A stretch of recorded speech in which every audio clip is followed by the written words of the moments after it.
Howdy, young lady. How can I help you? But make it quick.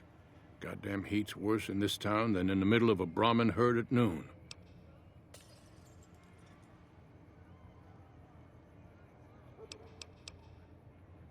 All right, kid.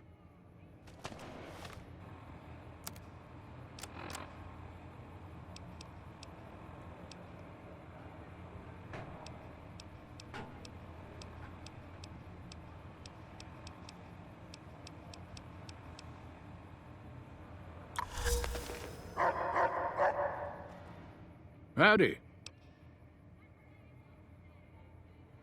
Sharp eyes on you, all right. We've gone through a heap of trouble to get in town. Ethel says I just need to wet my throat. A drink? Nonsense. All I need now is to settle a score. We didn't come a long ways just to stroll our best clothes around. There's a long list of grievances that Heck Gunderson's got to answer for, kid. I'm here to make sure that rancher stops stealing our lands. If he ain't chiseling behind your back, he just sends his men ready for a fight. Then you either sell your ranch for a penny, or you're dead. I'm tired of being trampled over, kid, and I got a good mind to stop Heck once and for all. What more you want? He's a slithering snake, what he is. One of the biggest landowners this side of the Colorado, and it's all stolen, I tell you. All that money buys him any NCR senators he wants. Scoundrels like Heck. There's just no way for us small folks to get by, much less prosper, kid. We're honest folk out there. Damn hard to make a living in the desert, kid. Heck's a different breed. Goddamn thief he is. Scaring us into giving away our lands is all he's done to strike it flush. Comes packing iron, and none can hold a candle to his men. Bad blood. I have no illusions that he'll ever stop his plundering, so I'm just gonna make him suffer. That's what I'm gonna do. Here in town, he's got a few of his armed men to protect him. I just gotta find out what he's up to, and then I'll know where to hit him hard. Where I come from, we appreciate good intentions. I reckon you could help me figure out what he's doing in town. Tell you what, that chiseler's blowing hot air over at that there fancy casino, the Ultra Lux. Find out what's his story here, will you? All right, kid. I appreciate it. I hope to see you soon.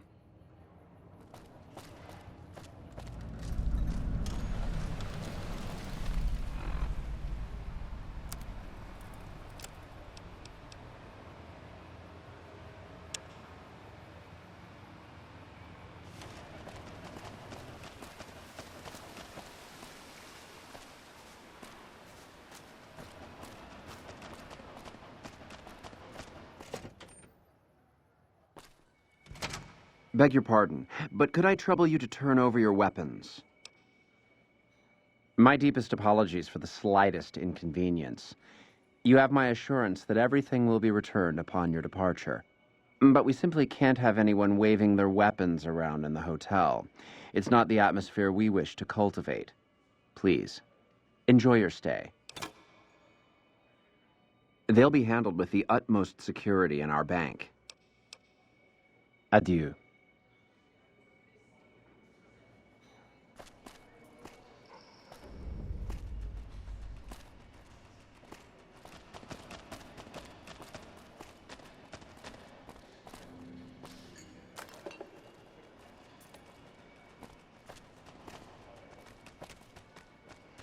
Welcome to Top Shelf. The drinks cost twice as much during happy hour, but they draw twice the attention, too.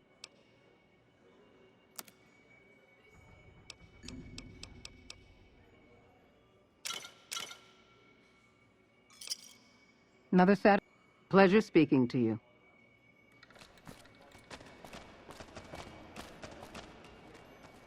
Beg your pardon, stranger, but I'm looking for someone. You ain't seen a young man with dark brown hair and a white hat on lately, have you?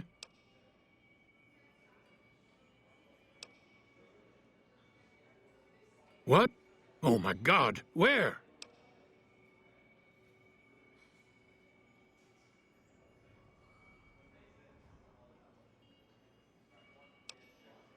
What in creation is the matter with you? Ain't you ever been a parent? Ain't you ever been worried you lost someone? You got a real sick sense of humor. You got a lot of nerve sticking around here. If I didn't have better things to do, I'd thump your skull for what you said. You're dead right, it's serious. I ain't seen my son in hours. Don't know where he went. Folks round here, some of 'em would kill you soon as look at you.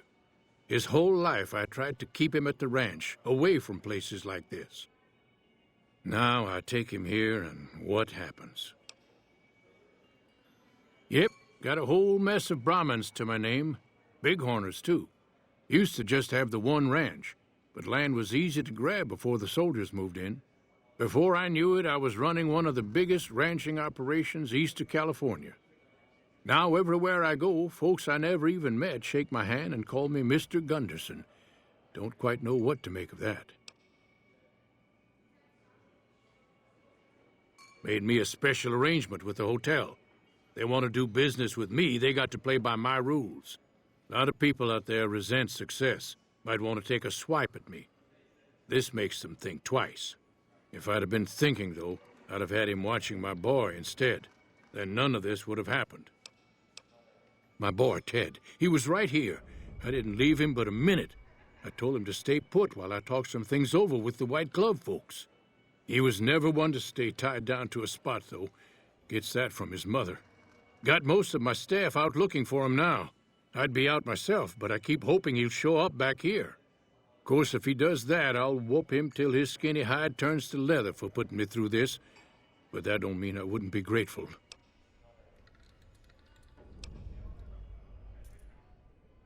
That's between me and the White Glove Society.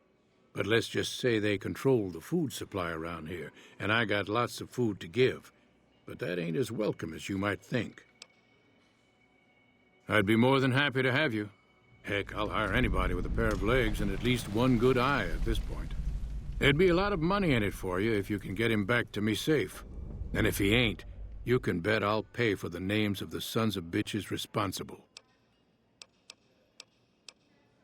That's what they call themselves, the folk that run this place. They're the ones dressed all fancy with their bow ties and shiny dresses. Some of them got masks, too. Real hard to trust folks like that. A couple of them show their faces, and that's who I do my business with. I don't talk to none of the other ones. I'll be here.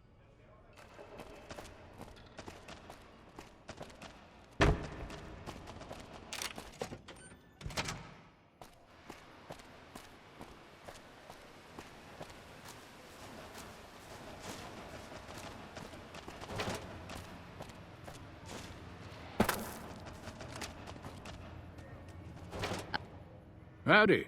Good seeing you again.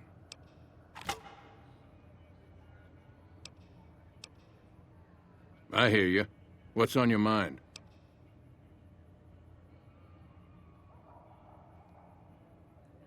Oh, be damned. You mean the young Gunderson? That's a shaved tail if I ever saw one. He's got less sense than a Brahmin at a crossroads. I'd not be one to complain if you got lost for good, kid. If it makes Hex suffer, then I'm all for it.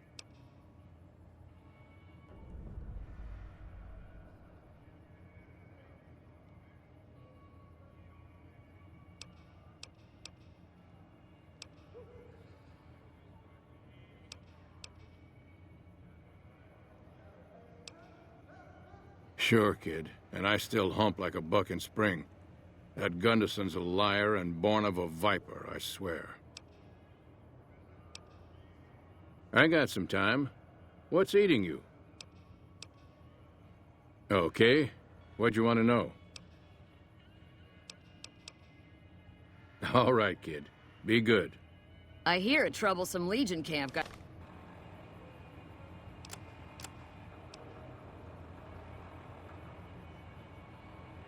razed to the ground.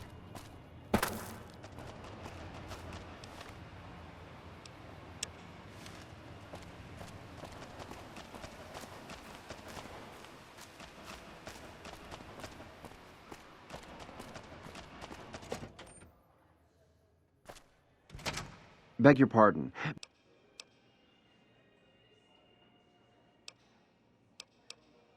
But we simply can't have...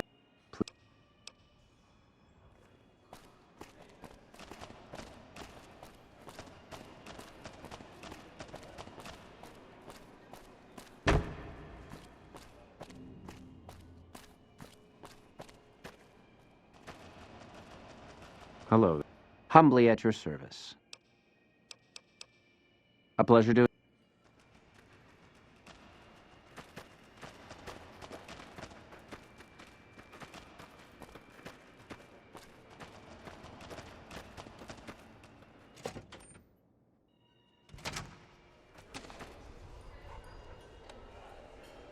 Welcome to the Ultralux. I do hope it exceeds your every expectation.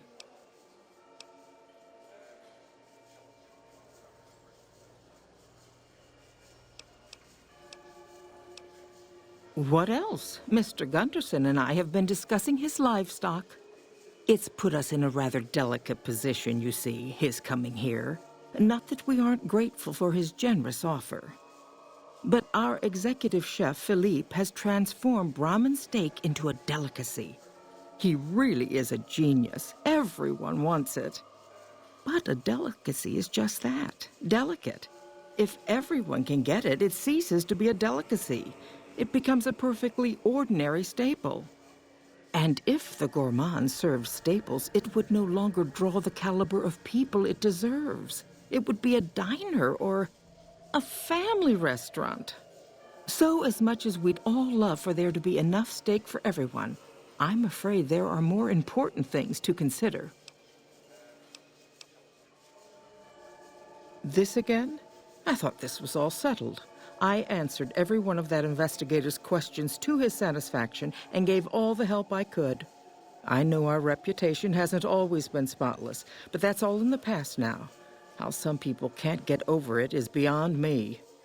For the last time, the White Glove Society has never and will never consume human flesh for any reason. It's written in the charter.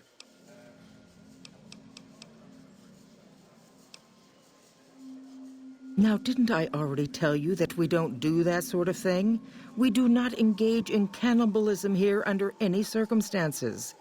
Though we haven't always been the White Glove Society. There was another time, a dark time, when we went by a different name. But that's all changed now.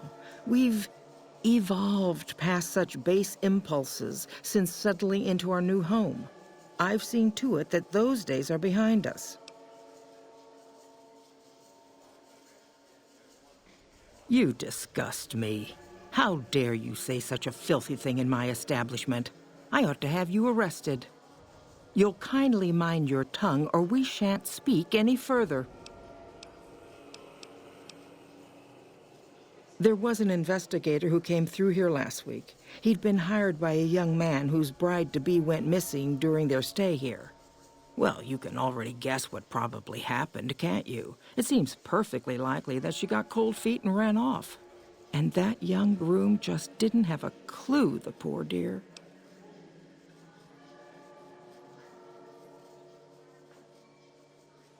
A man? Well, then this can't be. 2 disappearances in my hotel? What will people say? I'm going to have a word with my staff about security on the premises. Whether these people are found or not, our guests simply must feel safe in their own rooms.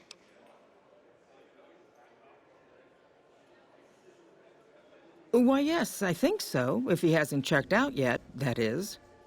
I had our maitre d' Mortimer offer him a complimentary room for as long as it took for him to be satisfied. You see, the White Glove Society remains the very picture of courtesy, even in the face of such impolite accusations. We have nothing to hide here.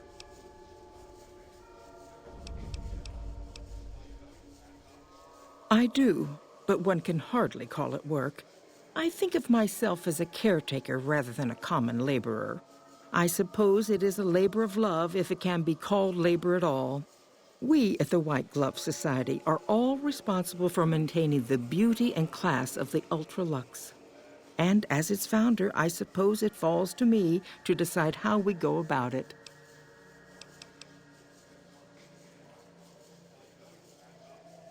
Ta-ta.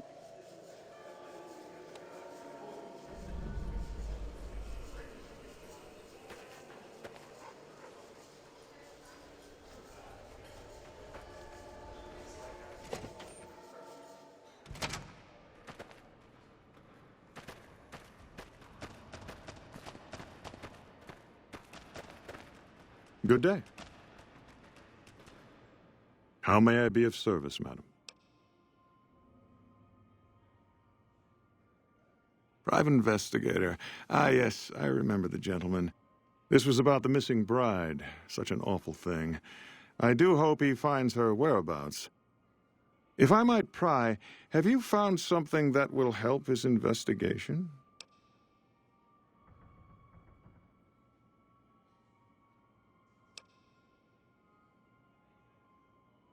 Good. I hope that young man gets some closure after all he's been through. Now, ordinarily, we don't give out guest information, but I think given the circumstances, he'll want to speak with you. Let's see. He hasn't checked out yet. If you head back to the hotel rooms, his will be one floor directly above you after you exit the lobby. I hope we can put this whole matter to rest at last. If you head back to the hotel rooms, his will be one floor directly above you after you exit the lobby.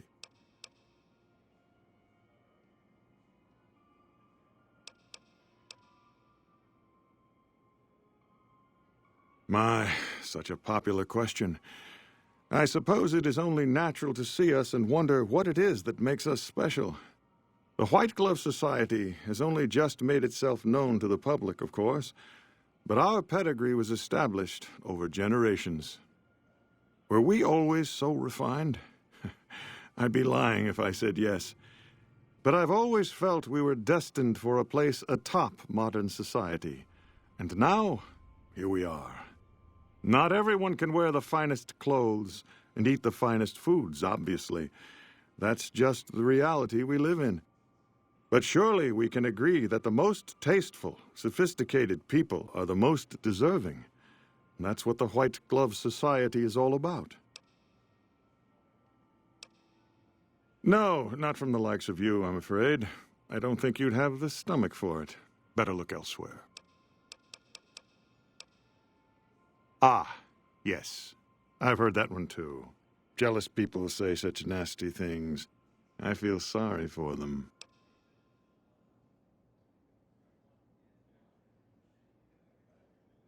Good. And you know what it is to be discreet in matters of nutrition. Perhaps you can help me. I'm in a bind. I've been planning an exquisite society dinner, but there's a bit of a problem with the main course. He's got a powerful and temperamental father.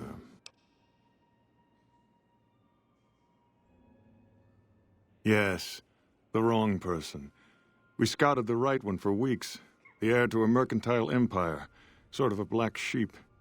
He cut ties with his family and left their estate to wander. He was ideal, corn-fed and well-to-do, but no one to miss him if he were to disappear. Unfortunately, the trap my subordinates set for him failed, and as he escaped, he saw their faces. Now he's wary. I asked for a last-minute replacement, and they stole the son of the most dangerous Brahmin baron in New Vegas while he stayed at this very hotel. Needless to say, this could be a disaster if things aren't put back the way they should be. And I still need somebody reputable to serve for dinner. Strictly speaking, we're no longer allowed to eat people, but I'm hoping the right person and preparation might sway Marjorie to see things my way.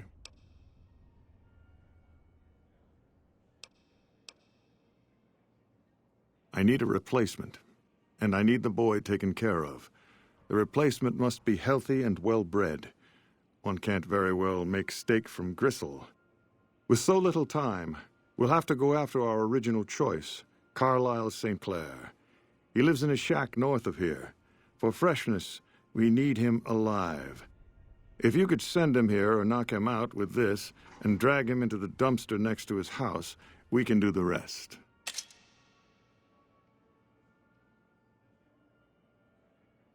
Ted Gunderson is his name. It would be simplest if we could convince him this was all an unfortunate misunderstanding. But if he won't listen, we can't very well let him go. He'll have to be slaughtered and served. Then we wouldn't need the replacement. But you would need to deal with his father, Heck. Perhaps if you could smear some of Ted's blood around his father's hotel room, you could frame him.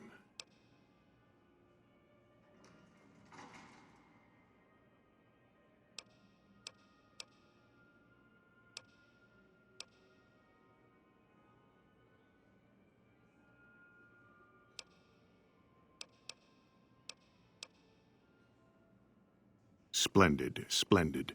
The boy is being held in the kitchen beneath the gourmand. Here are some keys that will allow you access to him. The elder Gunderson is staying in our penthouse. I understand he's hired security, so be careful if you go up there. And our Mr. St. Clair resides to the north. He rarely strays far from his house, and he's surrounded it with booby traps.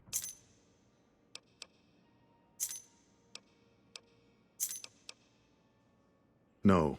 Everyone he meets, he tells the same story, that his son disappeared from the casino, not from his room. He'll look guilty. Indeed.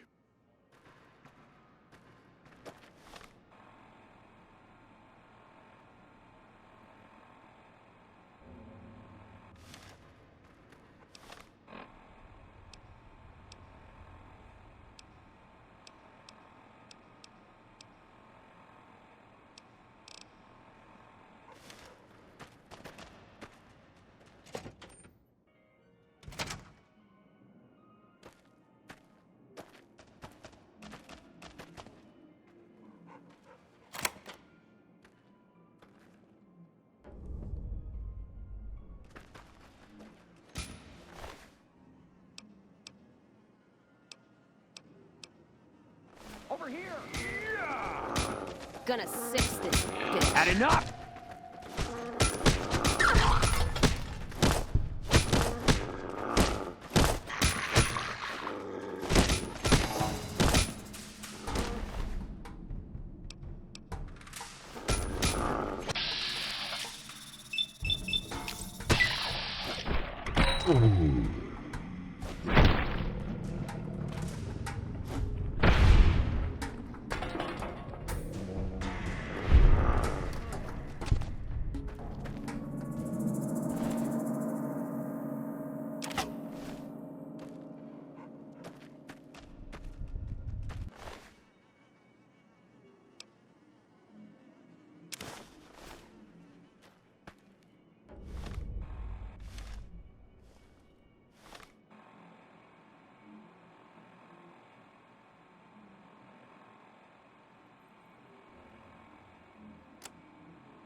Feels good not to have to drag a Brahmin train across the Mojave.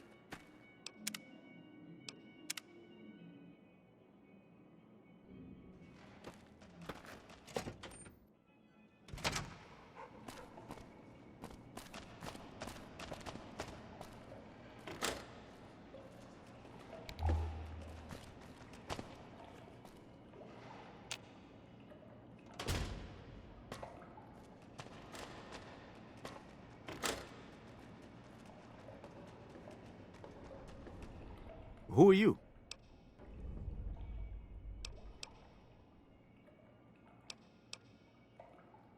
You don't know? Oh, good, that's good. So they didn't send you after me. Where's the gentleman I'm supposed to meet? Oh my goodness me. They must know he was talking to someone on the inside. They'll be watching everyone closer now. I knew this was a mistake. Mortimer. If he realizes it was me the investigator was planning to meet, he'll have me killed. Yes, the White Glove Society strictly forbids eating humans, but we weren't always the White Glove Society. Mortimer and some of the others have regressed to the old ways. They've taken many people over the last few months, but always from Freeside or secluded places where they wouldn't be missed. It wasn't enough. Lately, they've gone for tourists here on the Strip, even in the hotel. I guess that's the hazard of a cannibal becoming a gourmet. It's hard to please a refined palate. He's alive, as far as I know. They're trying to keep him fresh. Mortimer has special plans for him. The White Glove Society has a banquet every night at 7. It's in our private section. Mortimer wants to reintroduce humans into our cuisine. Since eating people is a crime we punish by death, he's going to do it in secret. After everyone has eaten it, he'll tell them. With no real way to punish everyone, in Mortimer's mind anyway, their minds will be open to the idea of eating people as a delicacy.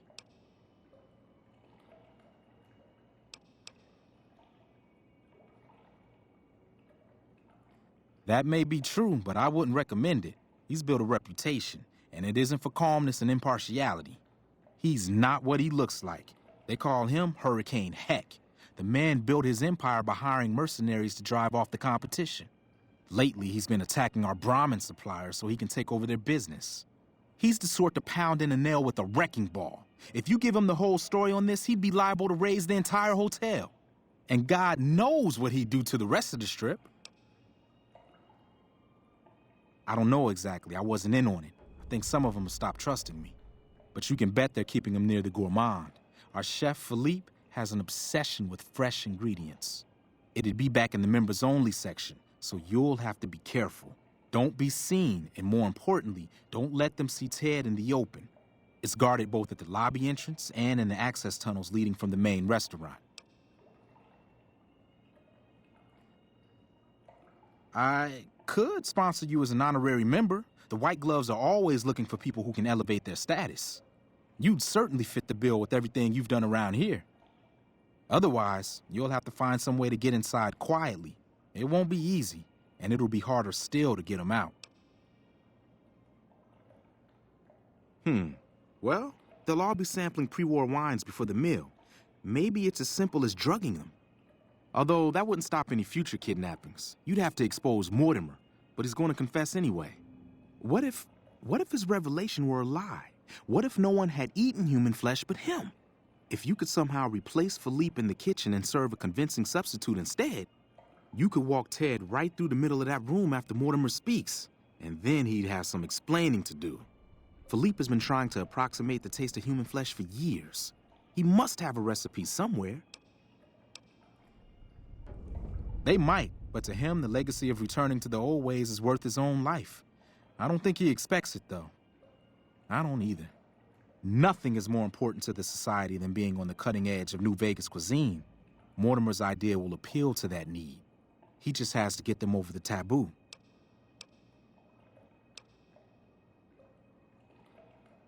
I don't know exactly. I wasn't in, but you can bet they're keeping him near the gourmand.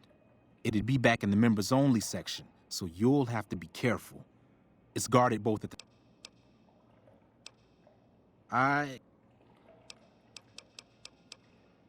Let's plan on meeting again as soon as... Wait, did you hear something? Were you followed?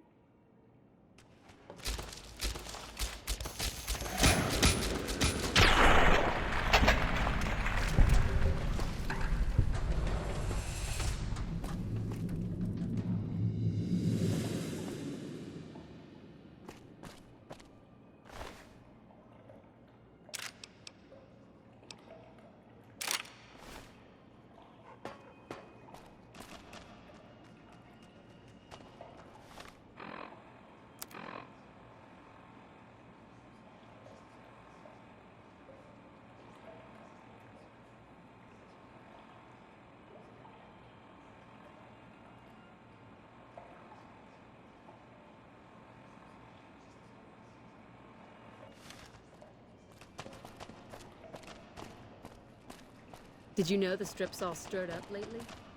Hello.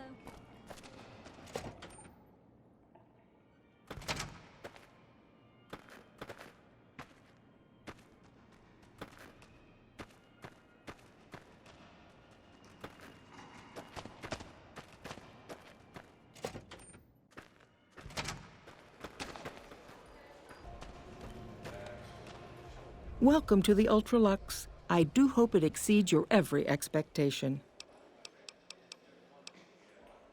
Why, yes, of course. The White Glove Society is the most exclusive club in all of New Vegas, perhaps the entire world. It's only natural that you'd need a sponsor from within the club who can vouch for your good name. Originally, we didn't allow anyone else in, you see. Founding members only. We thought exclusivity would make us the envy of everyone who's anyone. And it has. But then I had the idea to allow honorary members. Lower in status, naturally, but it just makes people want to be us even more. And the right people could certainly do wonders for our image. Celebrities, philanthropists, we want only the very best. And you most certainly fit the bill. Given your deeds on the Strip alone, I can safely say that you would be a prized addition to our honorary ranks. You have my full support, and you are welcome to join us at our nightly banquets in our special section of the Gourmand. I hope to see you there. Ta-ta. Hello.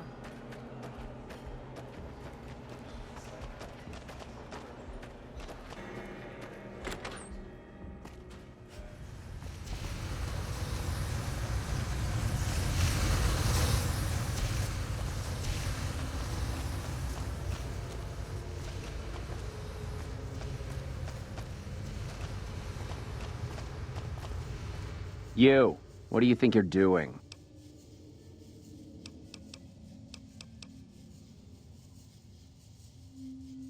First he's too trusting, now he doesn't trust any of us. It addles the senses. I suppose caution is the desirable course at this point. It's all of our necks if something goes afoul.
Greetings. Why are you standing still? Do you think the world waits for you while you stand there drooling? Get back out there and get to work. Oh, really? So despite your filthy face and your vacant expression and your complete lack of human dignity, you're telling me you're not a server?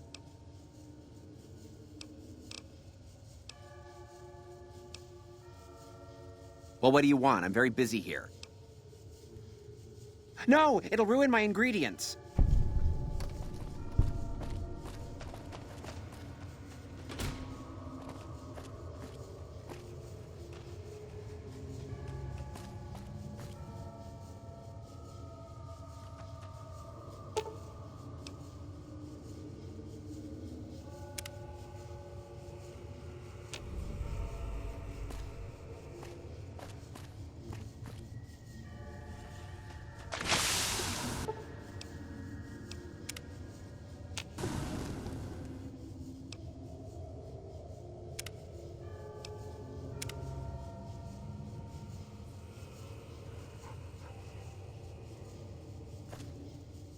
How may I assist?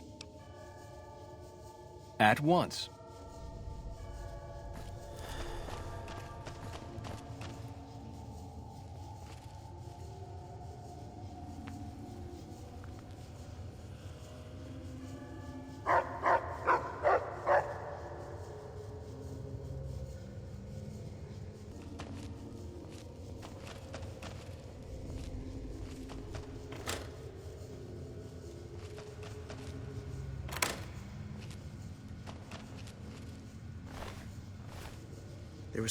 My daddy's gonna kill all you bastards once he finds out what you done to me.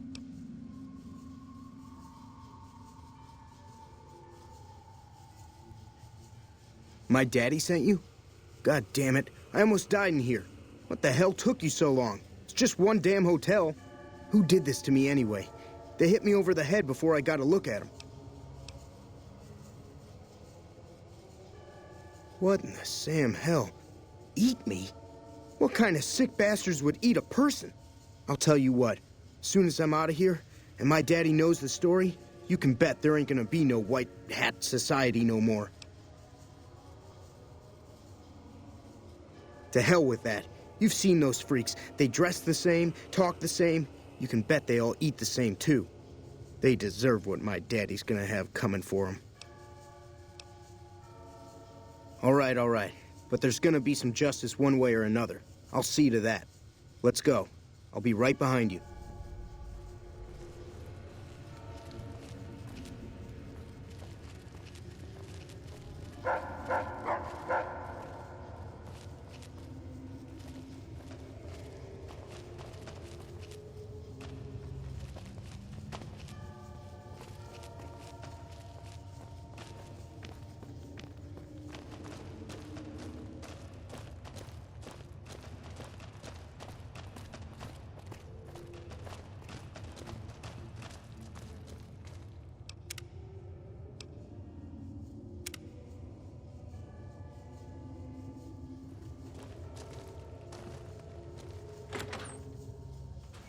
I know I'm not the scheduled speaker, but I have a few words if I may. There was a time not so long ago when we were bound together not as members, but as family, as a clan. And when Mr. House came to us with his proposal, we accepted, knowing we stood to gain much. Little did we know how much we'd lose in the process. As a society, we've endeavored to sample the finest food and drink the world has to offer. But we are living a lie. There is a meat sweeter than the most corn-fed livestock. Most of you have tasted it. All of you have coveted it. Among us, it is a crime to discuss a return to the old ways that unified our people. Tonight, that all changes. The taboo ends. Let me finish, Marjorie. You don't know it yet, but you are all now guilty of a greater crime. One that ordinarily bears the harshest of punishments. Surely that you are all guilty warrants not only universal amnesty, but also a renewed discussion. For our society to be truly elite, we must dine on the most delicious, the most exclusive food known to us. And tonight, for the first time as a society, you are sampling that very dish, the meat we are forbidden to taste, the way it was meant to be eaten. Fellow members of the White Glove Society, bon appetit.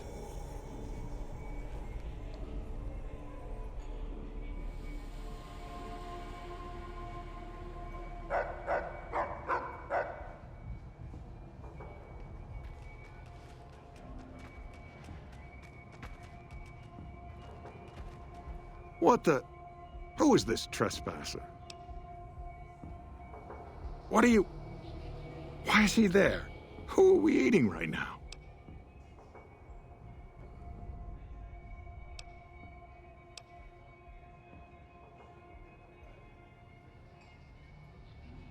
No! These are lies. I never kidnapped anyone.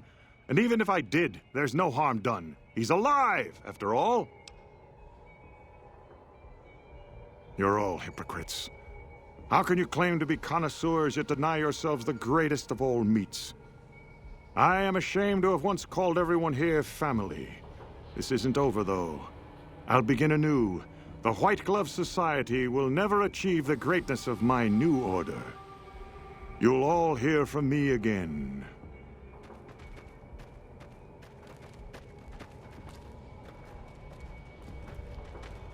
Greetings.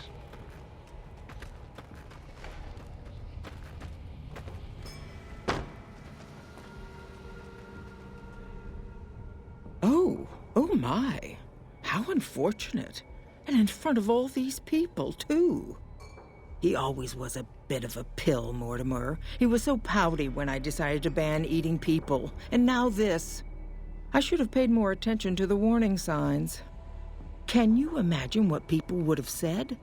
Why, it would have been a complete scandal if it weren't for you. Ta-ta. Greetings. How do you fare? Greetings. Salutations.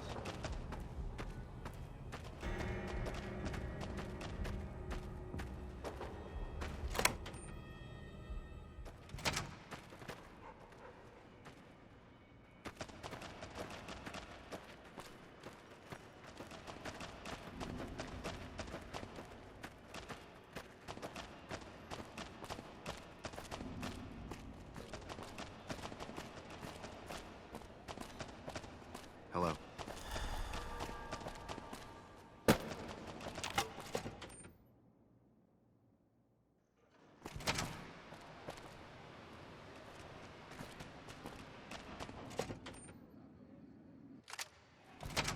Beg your pardon, but...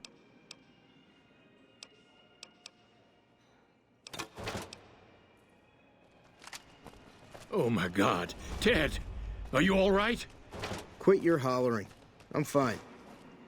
You got me my boy back. I got no words. Now, I hope you didn't do no harm to whoever's responsible for this. I want to skin their hides myself.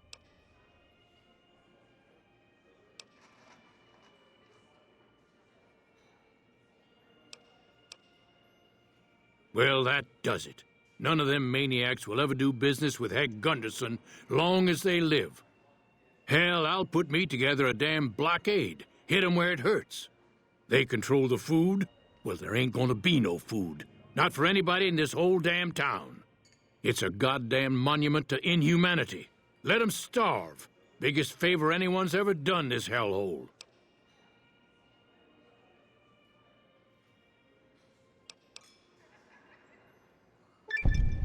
I don't like this place. Whole strip, really.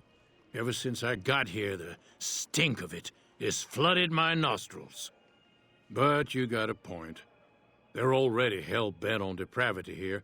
All I'd be doing is helping them along. All right. Well, I promised you I'd make it worth your while. So here you are. Try not to lose it all at the same casino.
What do you need?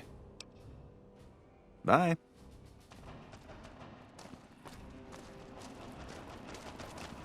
Hey. Can I help you?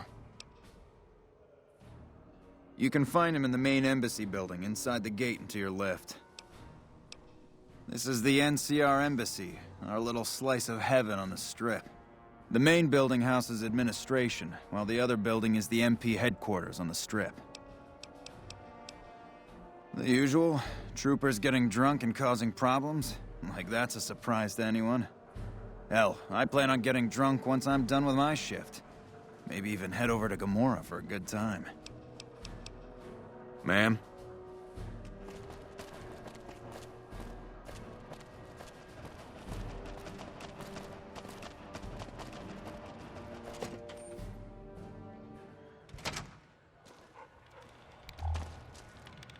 We won't go quietly. Welcome to the NCR Embassy. How can I help you? Ambassador Crocker can be found in his office through the door to my right and at the end of the hall. I don't have time to give my life story to everyone that passes through. Is there something I can actually help you with? The embassy offices are to your left, while the barracks and living quarters are to the right. If you're looking for a history lesson, I suggest you talk to Ambassador Crocker. Ma'am? Nelson's back in our hands. I hope we can defend it this time.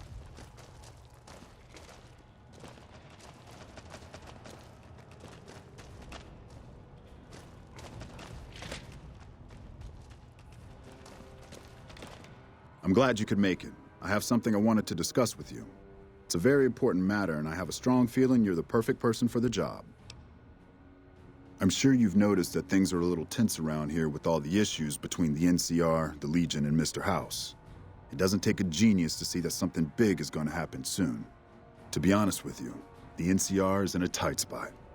But if we fail now, it's the people here that are going to suffer the most. I'm not willing to let that happen, and I don't think you're the kind of person that would either.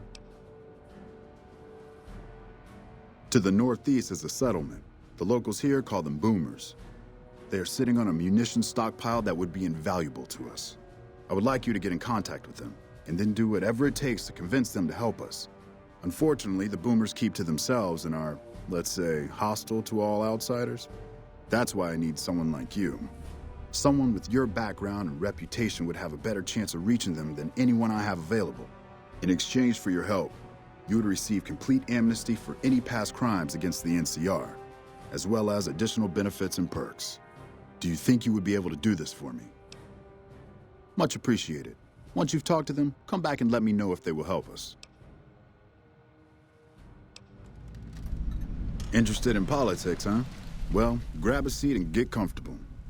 I've been in politics quite a while now. Always had the drive to do it even when I was young. It's just something I was drawn to. I started my career over 20 years ago back in the NCR as the local mayor and worked my way up from there. I managed President Kimball's first run for a seat on the council. I suppose that's why I have this ambassadorship. Oh, yes. Sure. Ask away. Goodbye.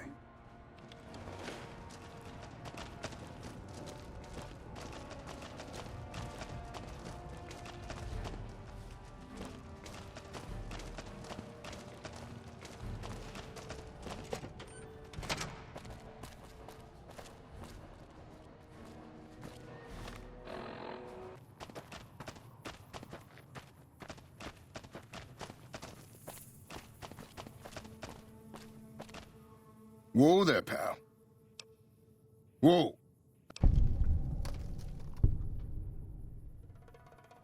Oh, lordy. You haven't heard? There is a way. Well, I know the secret to get past. If you give me the cap. If you make it back... All right, I suppose I can cut you a deal, but not a cap lower. I gotta make a living here. Okay, here you go. That page has the details, but it's all in the timing as you move from building to building. I'll be here watching, so I'll know if you've made it to the gate or not. Remember, I'll pay double your wager if you make it back.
Hold it right there.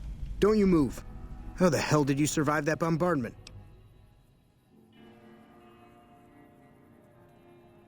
I'm not telling you a thing, savage. Move a muscle now and I'll blow you to pieces.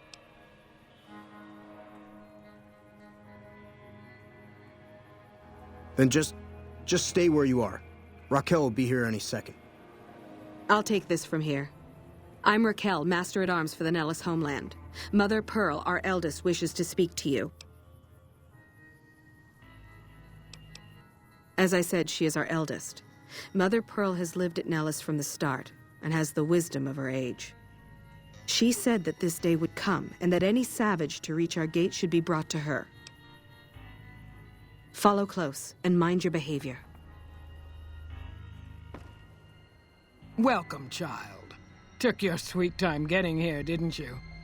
I've been waiting a good 5 years for an outsider to come along and visit.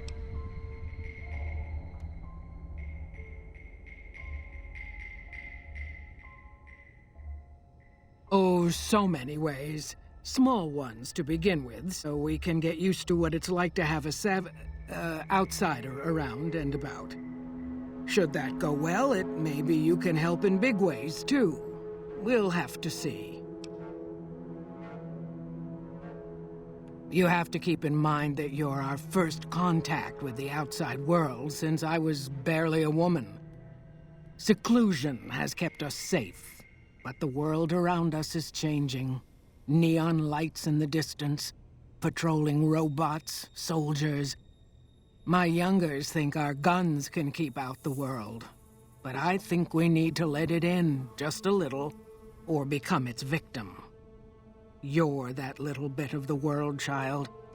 Welcome to Nellis. You picked a good time to stop by, for we're swimming in problems. My youngers can tell you all about it. Raquel could use help with the bug problem. Doc Argyle has wounded he's tending to. And Loyal and Jack might be looking for help with some repairs. Or you could just go see Pete at the museum and hear the story of our people. All you have to do there is listen. Come and go as you like, help or don't help, I leave it up to you. But I hope you'll show my youngers that not every outsider needs to be blown up.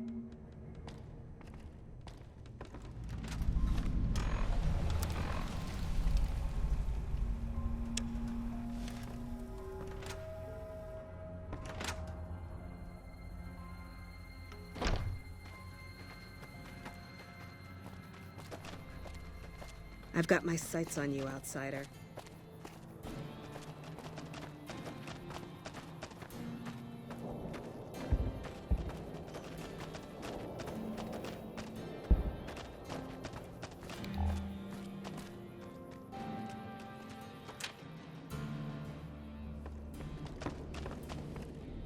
You're the outsider. Mother Pearl sent word that you'd be stopping by. You must be eager to hear the story of our people. Me? I'm Pete, keeper of the story. I know I seem kind of young. I was the apprentice keeper of the story until a couple months ago, but old Keeper Don, well, whiskey and landmines don't go together. So it's up to me. I bet you want to know everything about us.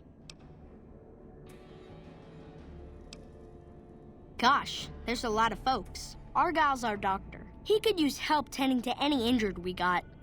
Over at the workshop, Loyal and Jack are always building something. The Loyal may not be too happy to see your kind running around Nellis.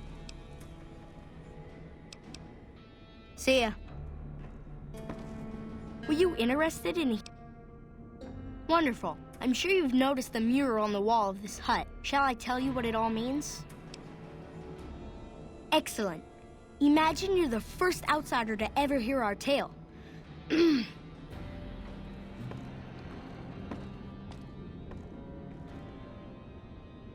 Ages ago, long before I was born, we lived underground. Everyone had guns, but the Overseer wouldn't let us explode anything, not even a hand grenade. We left and wandered the wastes. There were savages with knives. We blew them up with frag mines and grenades, burned them with flamethrowers. It was neat, but there was a downside. For every 43.6 savages we killed, we lost one of our own. We needed a new home. We needed Nellis.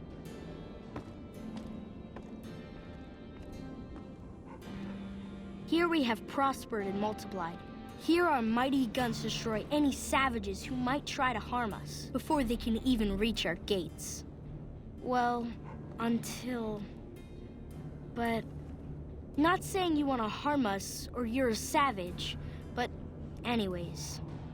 Nellis has revealed many secrets. It has taught us how to fly the bombers once based here, and it has taught us where to find one.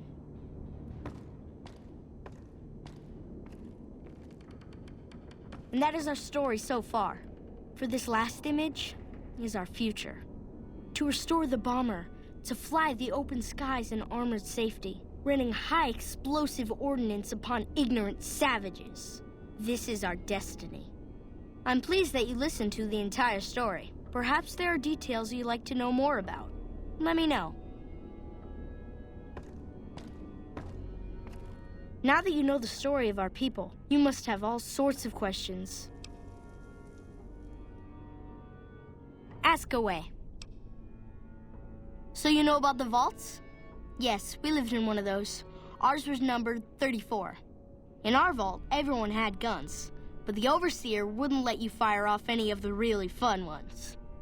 I guess all the little pops and bangs at the firing ranges just got boring after a while.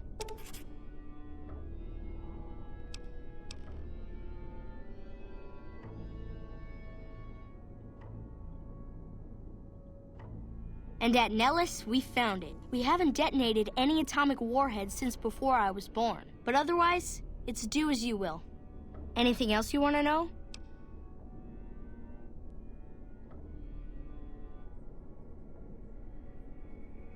Several automatic warheads detonate here 100 years ago, leaving the base highly radioactive. The savages of the Waste, ignoramuses, all avoided Nellis by habit.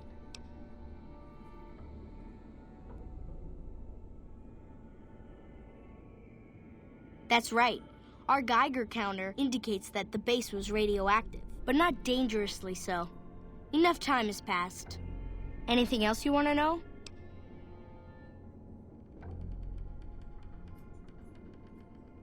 Nellis is a completely self-sufficient community. We draw water from Lake Mead, solar arrays provide power, and we grow our own crops.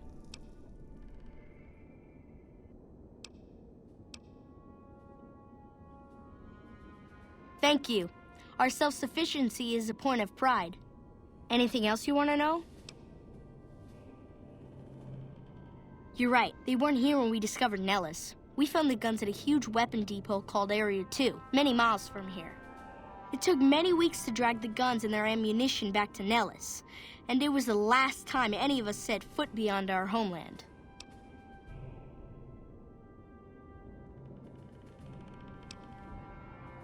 Thank you so much. I'll be sure to pass that on. Anything else you want to know? Once we restore power, we learn that some elaborate chairs we've been sleeping in were actually virtual reality simulators. We believe they were used to train combat pilots. We use them extensively. I alone have shot down over 500 Chinese Zion 85 fighters. Before you ask, I'm afraid there's no way you can be allowed to use the simulators. They're for our use only. Sorry.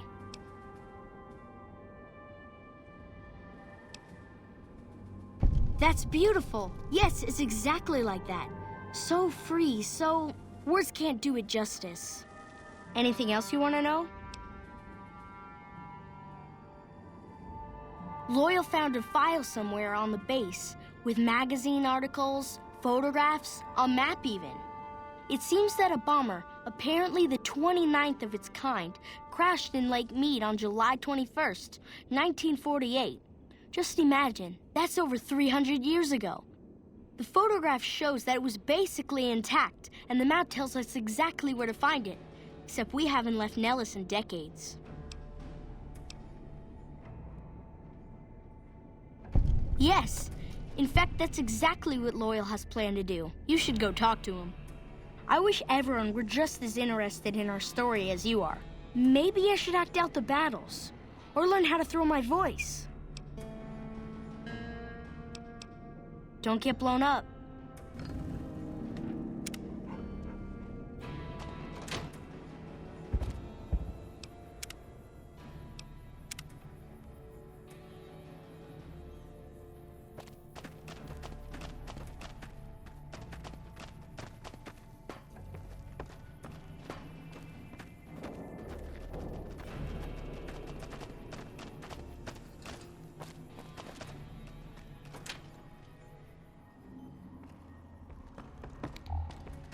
Whatever. I know Mother Pearl is letting you wander Nellis as you please, outsider, but I have patients to tend to.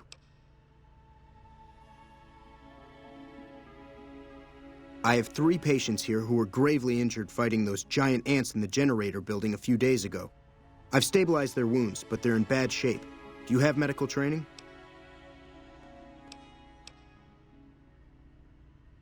If what you say is true, you can do us a world of good.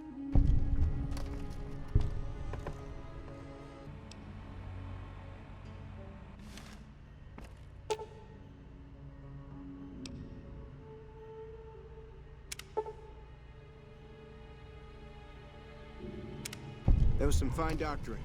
I could learn a thing or two from you.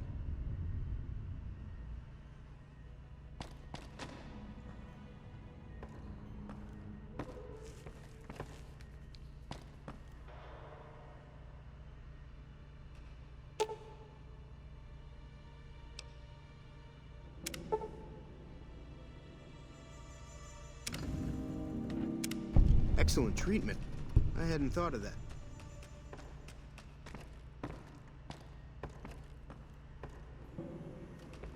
Hey. Yes, outsider?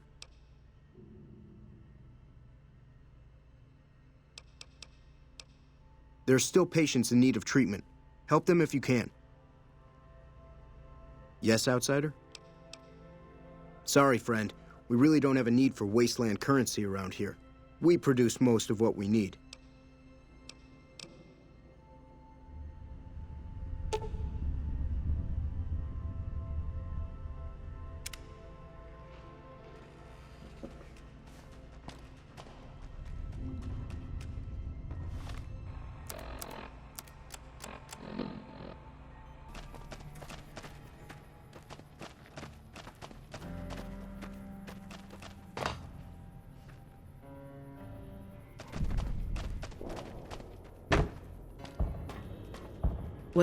Mother Pearl's instructions are clear. You can move freely around Nellis, and artillery spotters have orders not to fire on you.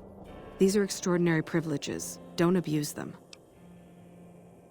Long story short, the power failed a few days ago because giant ants have tunneled into the generator room and set up a nest. I led a team down to exterminate them, but there were so many of them. We lost. 2 killed, 3 wounded. Personally, I think it's more than a savage can handle. But if you want to kill those ants and switch the power back on, feel free.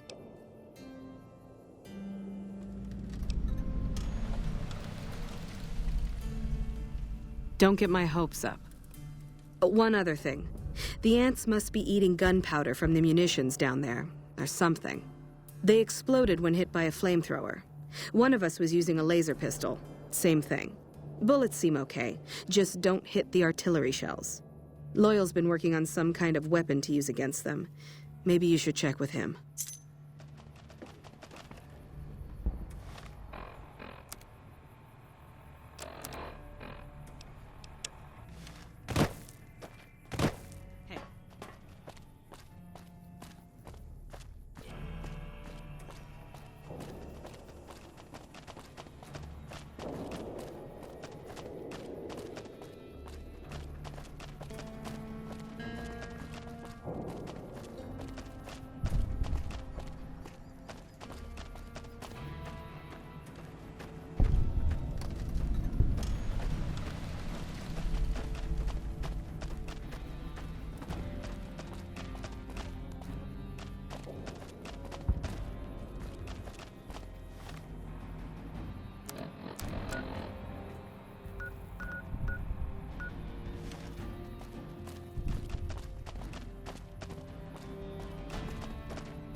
Someone's their chips early.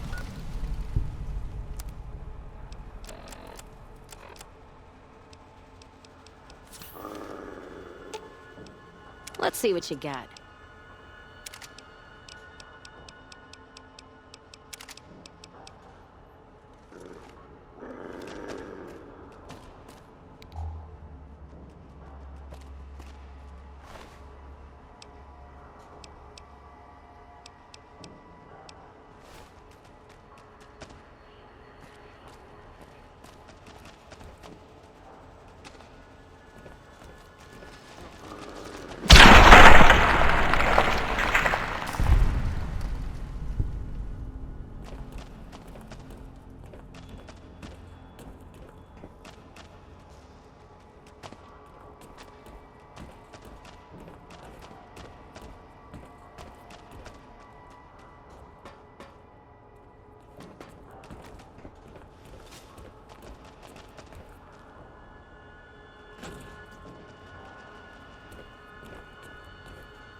Feels good not to have to drag a Brahmin train across the Mojave.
I see the power's back on. The ants are all dead? Maybe Pearl is right about you, because I don't know how you pulled that off. I'll tell Loyal to send someone down to clear out the eggs and repair the generators. Good work.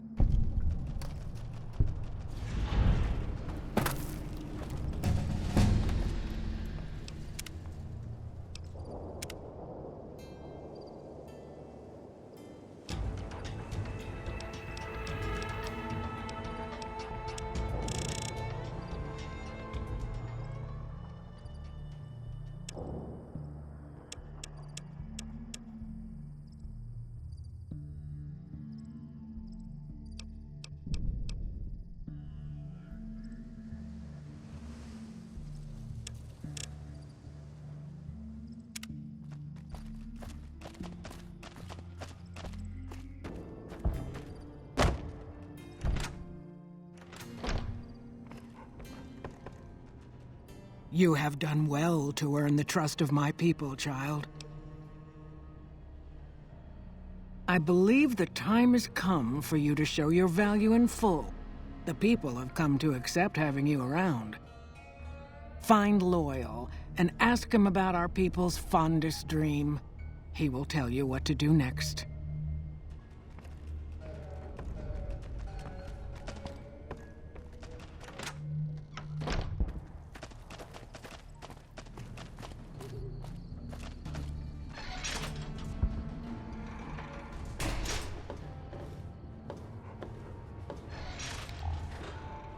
Pearl sent word saying it's all right to tell you about the lady in the water. A long time ago, long before the war that killed just about everything that ever lived, a bomber crashed not far from here. A bomber was a flying contraption that could drop explosives down on anything it flew over. But anyway, moving on.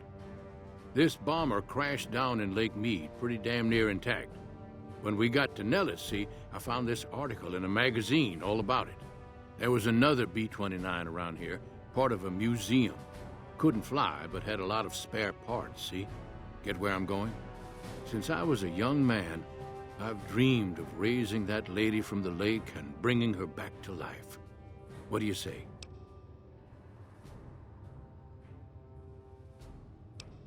Simple. Attach deployable ballast to the plane and float it on up. Here is a remote detonator.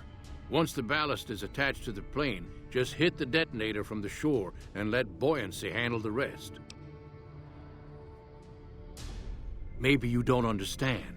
Hasn't been one of us, not a one, to set a foot outside Nellis in over 50 years. You come along with your knowledge of the outside, and it seems the time's come to raise the lady after all.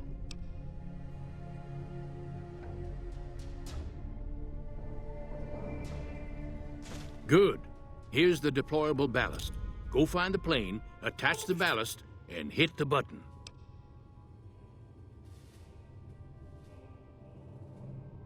Might try holding your breath.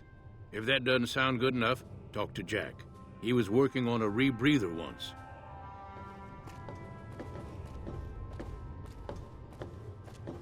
So you're the outsider. Lived your whole life out there, huh? Wow. I always thought you savages probably spoke a different language. But I hear you sound like us. Me? I work with Loyal. Mostly electronics work and robotics. Keeping the old technologies alive, right? Loyal's a great man, but he's getting on in years. So a younger's got to learn everything he knows. That'd be me. The man knows how to fix and build just about everything that was ever made. It's not easy keeping up with him. I just need some parts from a pressure cooker to create a hermetic seal for the rebreather.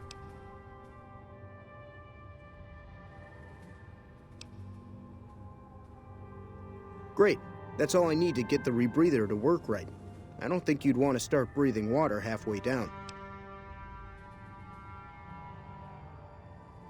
Have you found a pressure cooker so I can finish?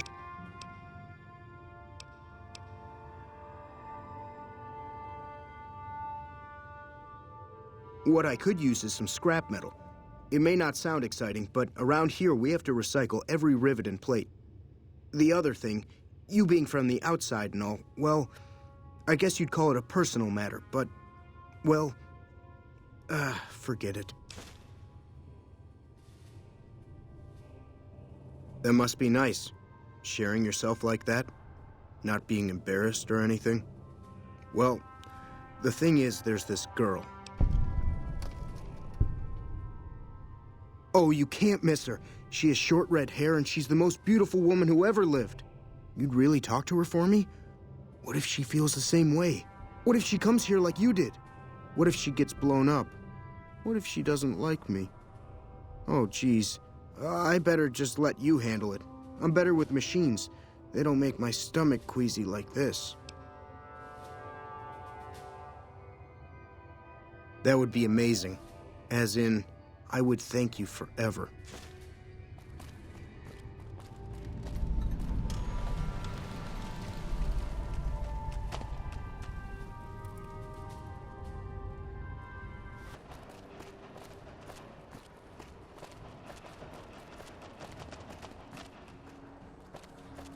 Nelson's back in our hands. Hope we can defend it.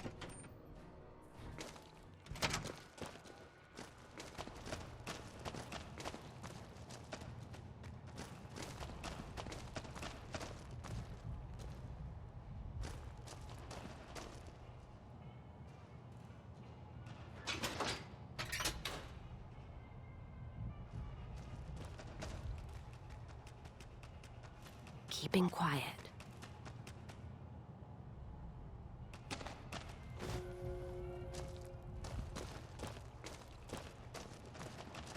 Hello?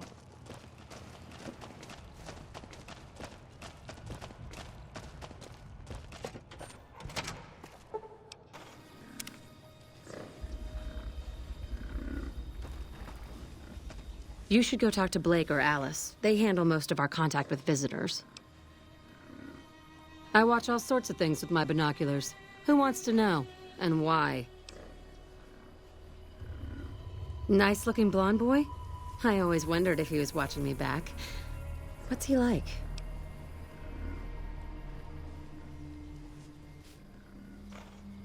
Really? That's so sweet. I'd love to go meet him.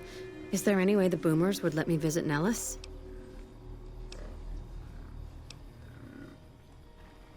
This is so exciting. Let me know how it turns out.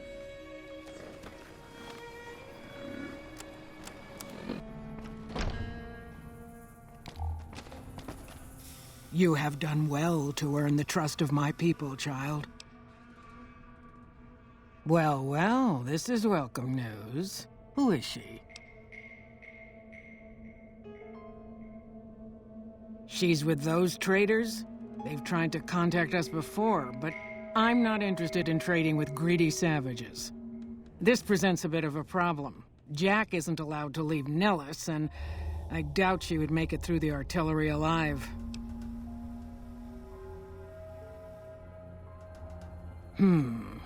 I suppose Jack deserves a chance at love. You can tell Jack she has a free pass to enter, but he is responsible for her actions. Do not make me regret this decision, outsider. Later.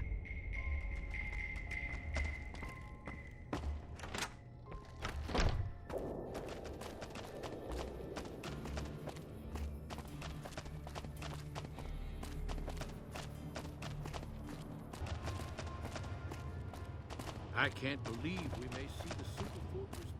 Have you seen her? The redhead of my dreams? She does? You mean it? That's incredible. What happens next? Can she come here? How do we make sure she doesn't get blown up? Should I talk to the gunners or to Pearl? Here, take this boomer outfit. I'll let the gunners know she's coming, and not to shoot at her. Built in my lifetime.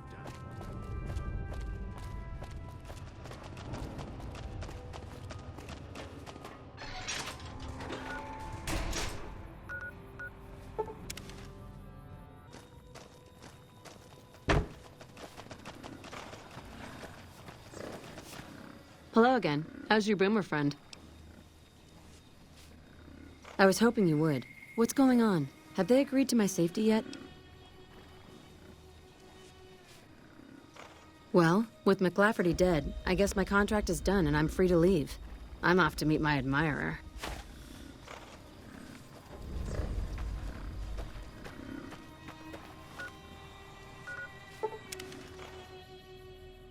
Hello.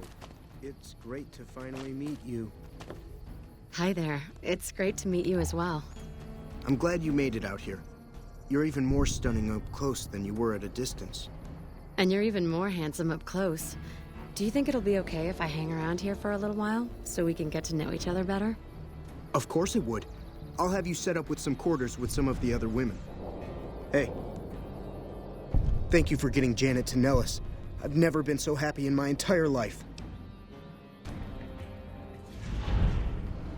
Have you found a pressure cooker so I can finish the rebreather? Thanks. This will just take a few moments. Okay, it looks like the valve from the cooker was a perfect fit. Here's the rebreather. Don't get blown up.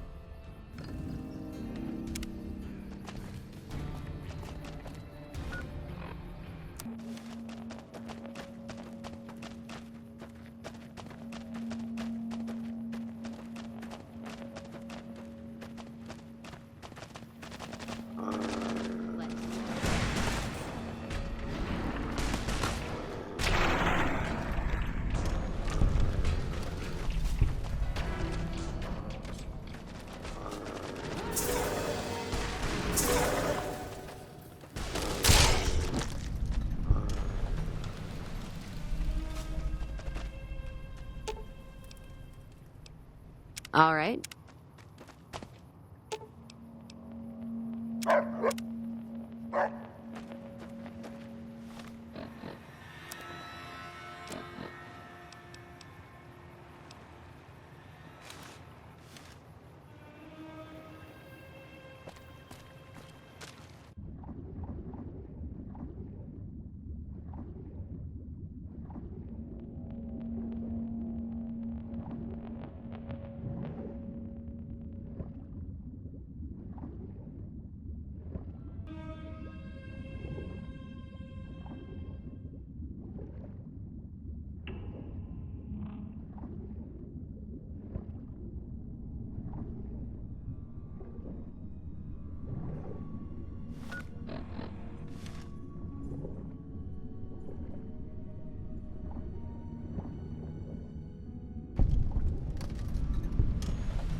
Hello. Thank you for getting me here. Jack is a great guy. It's going to be a dream come true once you've raised that bomber from Lake Mead. That's tremendous. I'll transmit instructions to the robots to start packing up the plane to bring it back to Nellis.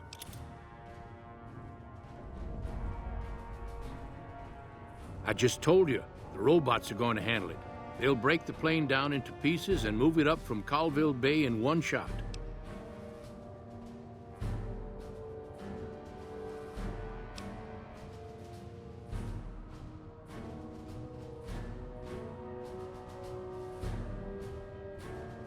Hey, I'd better get rolling. Jack and I have a lot of work ahead of us.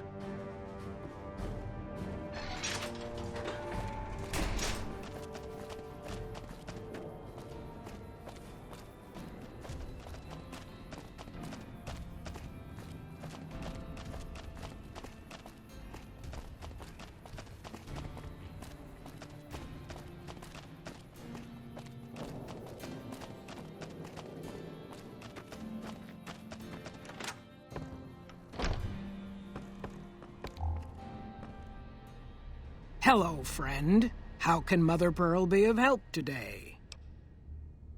What you have done for us is a miracle, child. You have fulfilled the only dreams we ever had outside our walls. You are a trusted friend of us all. If there is ever a way for us to help you, child, tell me, and I will make it so.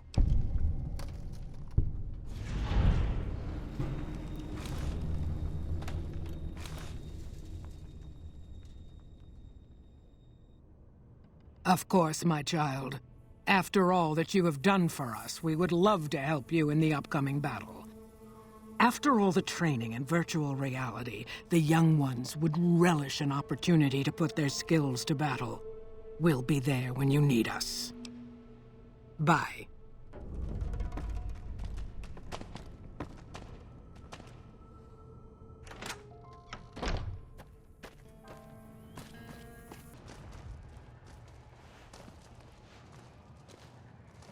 It's good to have a friend of the NCR here. What can I do for you? I hope you've returned with good news. Are they willing to help the NCR?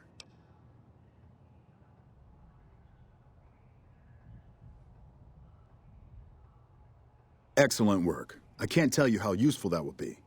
In any event, I have another assignment ready and waiting for you. But we can speak of it later. Rest up, and when you're ready, speak to me again. It's good to have a friend of the NCR here. What can I do for you? So I did. As you may have noticed, our position here in New Vegas is tenuous. We've made great strides, sure, but the NCR is not welcomed here, merely tolerated. And even then, not by everyone. We've had reports of violence against NCR citizens in a neighborhood just to the northeast called Freeside. Ever been there?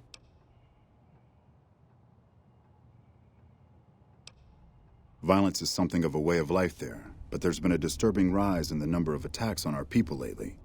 More worrying is the fact that our sources suggest the violence is being perpetrated by the gang that runs the place, the Kings. I need someone to look into this that won't attract attention. Would you be interested? Good. Our men have come up with 2 different plans for seeing an end to the violence.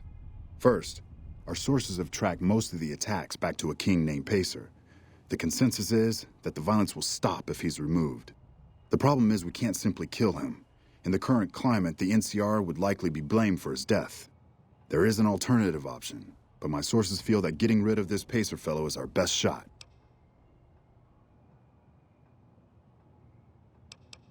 I'm not a violent man myself, so I had our guys come up with an alternate solution on the off chance that our agent-to-be shared my sentiments. In that case, we could take a different tact, but one that I at least have more experience with: diplomacy. If we can't go after the man responsible, we'll simply appeal to the man above him. The Kings, including our friend Pacer, report to the leader of their gang, a man who calls himself the King. Go and talk to the King. Try to convince him to put an end to this violence. Pacer's a punk, but he won't likely disobey a direct order. The King might not be open to the idea at first, so you may have to integrate yourself with him. Do whatever it takes. When it's done, one way or the other, report back here, and we'll take it from there. I wish you luck. If you run into some difficulty and think you'd rather just take the shot with Pacer, that's fine too.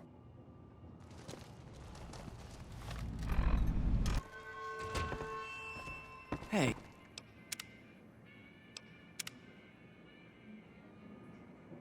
Isn't that the king's dog?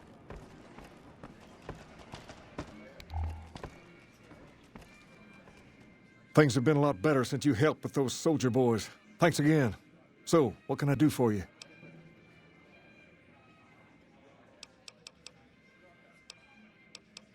I'd like to help you out, especially considering all you've done. But that's a pretty big favor you're asking for, and you've already used yours. Was there anything else you wanted?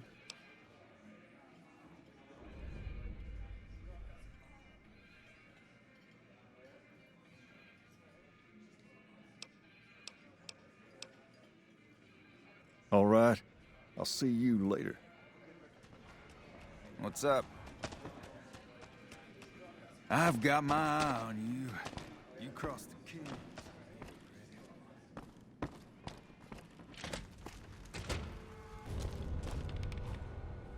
Ah, hello.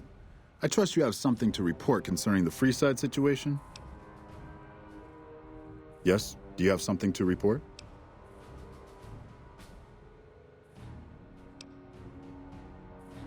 See? That's exactly the type of information we can use. In fact, that's perfect. Those fancy weapons the Van Graffs peddle aren't exactly common.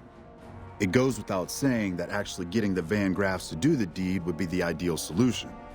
However, if Pacer were killed with either a laser or plasma-based weapon, everyone would automatically assume the Van Graffs did it.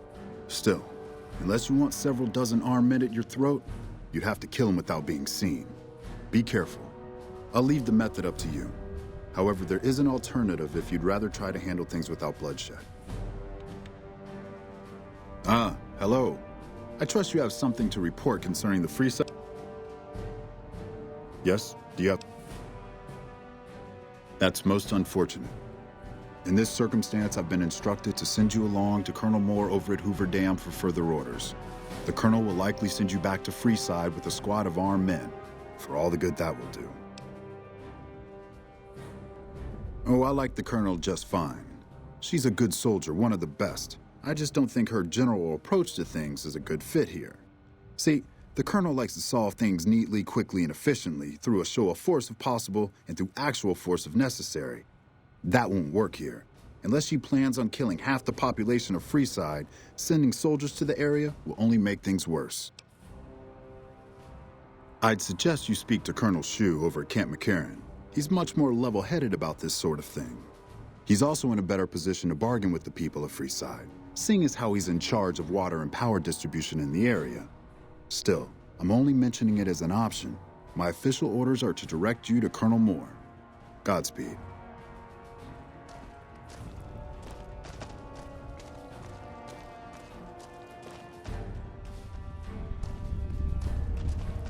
What is it?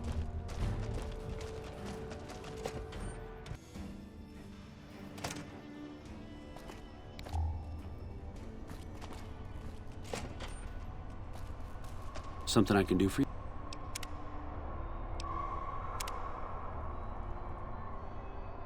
you? We're all impressed with the work you've done for us. Thought you might be able to make use of this. It's a key to a little hideaway south of here. We've used it as a place for rangers to rest and resupply. I thought you might get good use out of it.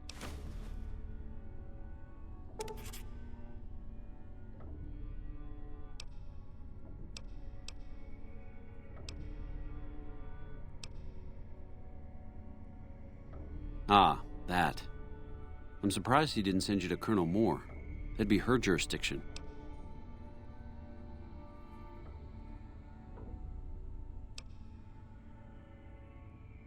Well, I do get to make the calls on the distribution of supplies there. Crocker was probably counting on me being able to offer the Kings a carrot. And that's what I'm inclined to do. All right, Moore's not going to like it, but that's for Crocker to worry about. Go to the leader of the Kings and tell him that I'll make sure Freeside gets more water, power, and food, as long as the violence there stops. Look who it is. I haven't had the privilege, but I'm told you've been an angel on our shoulder. What can we do for you at Camp McCarran? You're You don't cook by any chance, do you? Farber's doing his best, but it's hard to manage an army with half my staff in line for the latrine. Honestly, we're fighting a lot of fires right now. The fiends keep pressing their position from Vault 3. We've got the Legion breathing down our necks across the river. We actually took an officer alive last week, but so far he hasn't spoken a word. As in chem fiends. Biggest gang of raiders I've ever seen. Nothing like addiction to swell your numbers. Psychotic and completely unpredictable. They set up shop in Vault 3 to the west. Every day they attack our positions and my men repel them. But every day there's more of them and less of us. I sent one of my rangers after their leader to try and destabilize them. He didn't return. Hell of a thing, losing a ranger. You come to depend on them, and they come through for you so often, you forget it can happen. That vault is a hornet's nest. If you have second thoughts, no one would think less of you for it. But if you can get him home, it'd mean a lot. Watch for civilians, too. The fiends have been kidnapping locals. They just walk right into people's homes in the middle of the day and take them. But the man you're looking for is Bryce Anders. Anders was trying to find the leader, Motor Runner. You hear something like a chainsaw? You've found Motor Runner. Put a bullet in his head, and you'll have some new friends around here. Yeah, on top of everything else, I can't send a patrol on a bathroom break without it being ambushed by someone who heard they were coming. So somebody's getting the word out.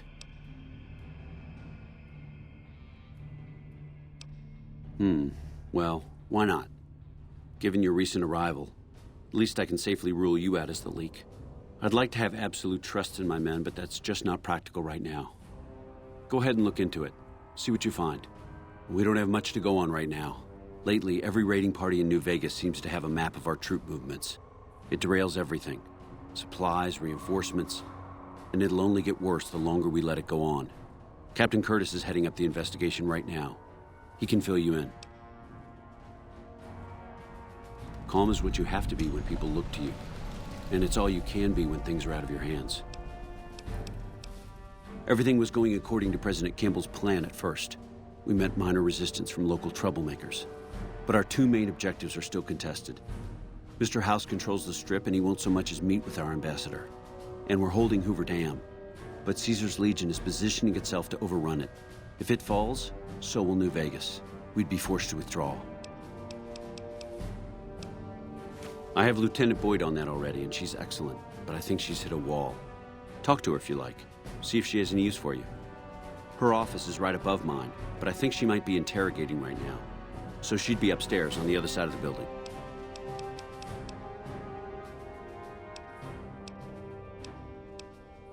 Bye.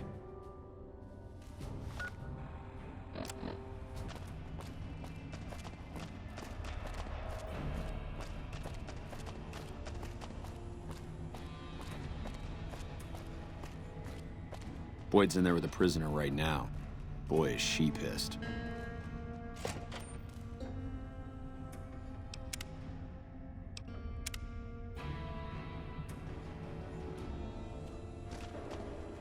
You stick out like a sore thumb around here. You sure you're in the right place? Yeah, so far this has gone exactly as expected. Poorly. But with the work you've done for NCR already, you might be just what I've been looking for. We captured an honest-to-God centurion of Caesar's Legion recently. Better believe it. Everybody in Caesar's Legion, from Caesar on down, will kill themselves before they can be captured. They're so twitchy they'd probably do it if you reached out to hug them. But here's this guy, who's an elite commander in their army, and he just gives himself up, even as his men are slitting their own throats around him. Well, I don't know about you, but to me that sounds like a man who's willing to cooperate. Except he hasn't. Only times he speaks up are to insult you. He's a real prick, by the way. And I'm supposed to get information out of this guy.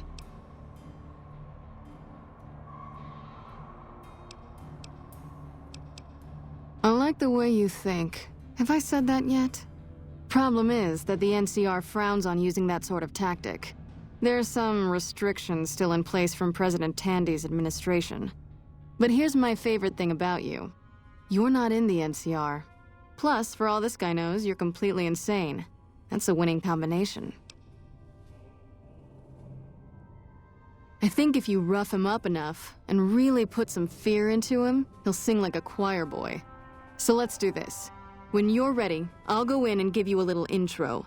Then I leave the room and you make him regret the day he was born. We go back and forth a couple times until either he talks or he can't move his jaw anymore. Either way, we've had our entertainment for the day.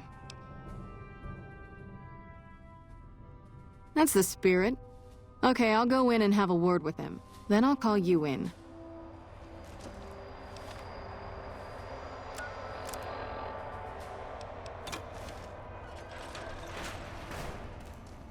Long time no see, Silus. Lieutenant. I was just thinking about you. That's so. I was just thinking about that pretty neck of yours. How sweet.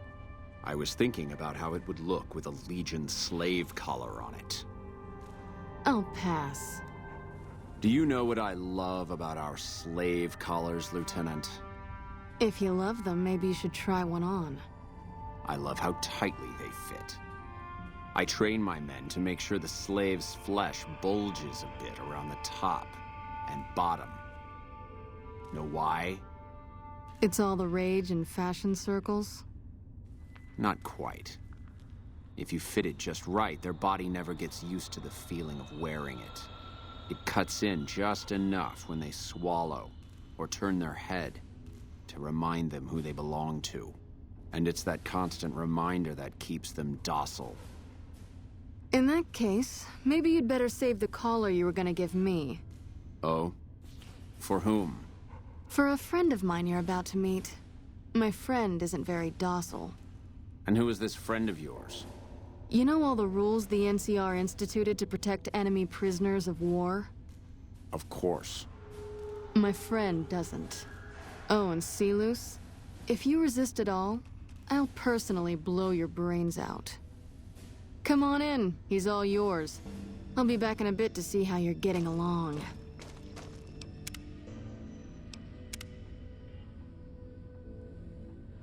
And I'll need you to surrender your weapons before you go in. You can pick them up from the locker on your way out. Let's finish this up, then we can talk.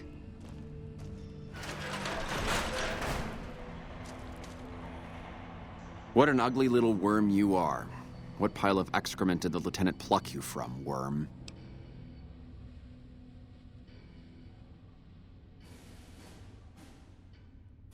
You must have some reason to be in your line of work.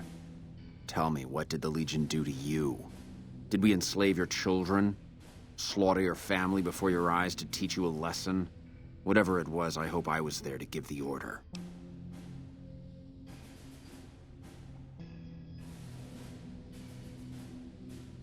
Foot soldiers of the Legion are trained not to have to think for themselves, to have conflict removed from their minds. They kill themselves to evade capture because they are not trusted to make such a decision rationally in the heat of battle. But I'm no foot soldier. I knew I could escape captivity on my own without revealing the tiniest iota of information to my captors. I'll show you gutless, you sniveling bastard. I'll spill your guts all over this room. Is something the matter, Silus? You look upset. I don't know. I thought she seemed like a nice lady. Your friend is a miserable fucking degenerate. That's a long walk, Silus. I don't think it's gonna happen. You'd better just talk. If we were on the other side of the river, I'd have her torn apart by dogs. If you don't like dealing with me, I can bring my friend back in. Your tactics are a joke. Have it your way. Come on back in. I think he misses you.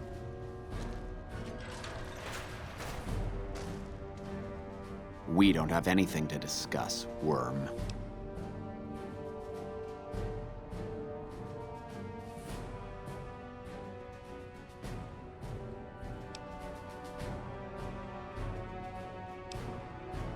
You think I could get where I was in the Legion army if I feared death? I've led charges against men with guns, carrying only my knife. And I can tell you, it was they who feared me. But suicide is a weak death on a battlefield. It says to your enemy that you fear capture. It says if you're caught, you can be broken.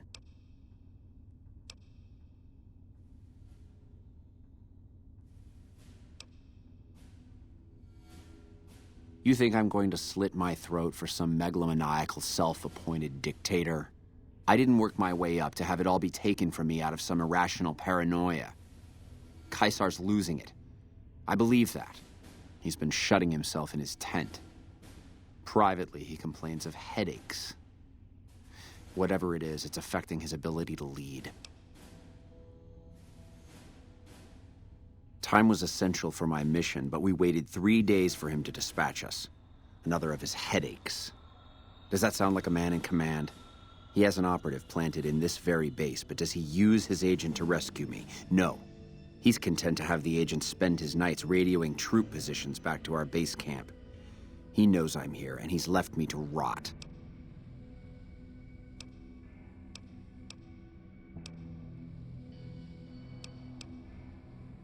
I don't know. I know he sends intelligence by radio in the middle of the night. Sometimes that intelligence would find its way to my cantery.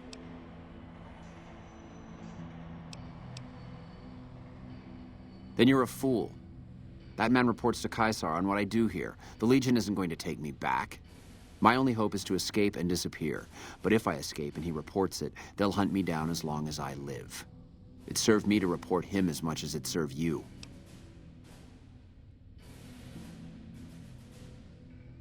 I hope the Legion burns your wretched body at the stake when they conquer this place. Nothing I could tell you would do anything to stop that.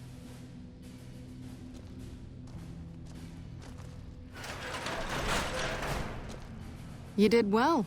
I don't know how you did it without putting a scratch on him, and I'm a little disappointed personally, but it saved the NCR some face. And it could save us more than that when all is said and done. I'm gonna talk to some people when we're through here. This is about double the standard fee we'd give a consultant, but from what I saw, you're more of an artist. So think of this as your commission. Not big on reading name tags, huh? That's okay. My name is long and difficult to pronounce. Ready for it? It's Boyd. Lieutenant Boyd to my friends. Colonel Shu has me handling the policing duties for the base. I've told him he could make my job a whole lot easier if he would just let me shoot anyone who talks back to me. But you know how colonels can be. Yep, see you around.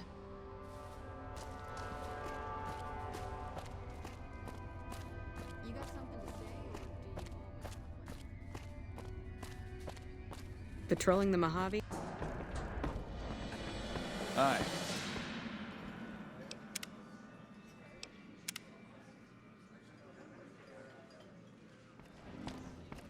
Okay, I need some answers now. These guys just barged in here and said they were under orders to keep me here until you arrived. I'm about 5 seconds away from telling my men to take them down, so speak fast. And I suppose they want me to help see that happen? That seems pretty reasonable. This is bullshit. Why are we even talking about dealing with these guys? Pace, this isn't really a good time to have this discussion. Wrong. This is exactly the right time. I'm about to prevent you from making a huge mistake. Pace, don't do this. I won't stand with you if you do. Then I'll stand on my own, just like I always have. Just like a king should. Watch out!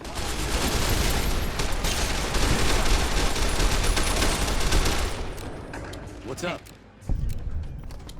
It's like Gamora's under new management. I wonder what happened. I can't believe Pace is gone.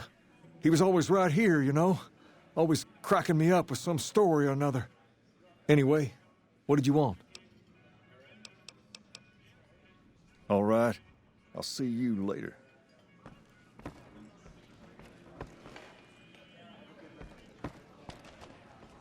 Hello? Hey, isn't that the king's dog? Trolling the Mojave.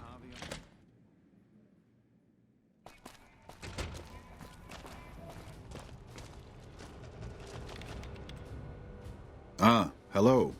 I trust you have something to report concerning the Freeside situation? Yes. How did it go? Good, good. Shu's a man you can count on to handle a crisis.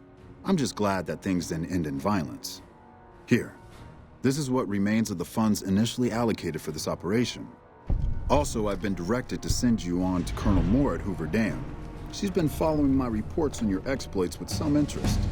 As I don't have any further assignments for you, I'd recommend going to see her if you need more work.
What is it? Nice to meet you. I'm Curtis. Smart man. I could use somebody who can operate under the radar around here. Whoever our mole is, he's been slippery. Whenever one of the MPs gets too close, he changes his habits. Our last lead went cold weeks ago. You want my advice? Start by talking to people with a lot of eyes in the field. People like Lieutenant Boyd, or Sergeant Contreras, maybe. Careful with Contreras, though. He's not above suspicion himself. Keep me apprised of any leads you get. This guy's gotten a lot of my men killed. I'm just itching to return the favor.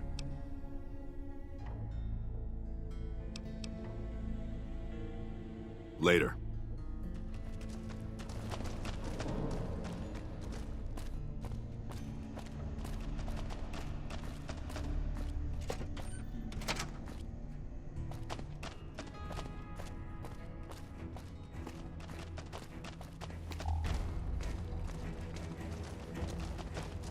We won't go quietly. The Legion can... Howdy. Name's Sterling, 1st Recon. Can't say I've seen you before. I'd remember if I had. Got a good memory for faces, landmarks and such too. Comes with practice, that's all, and a lot of scouting from place to place.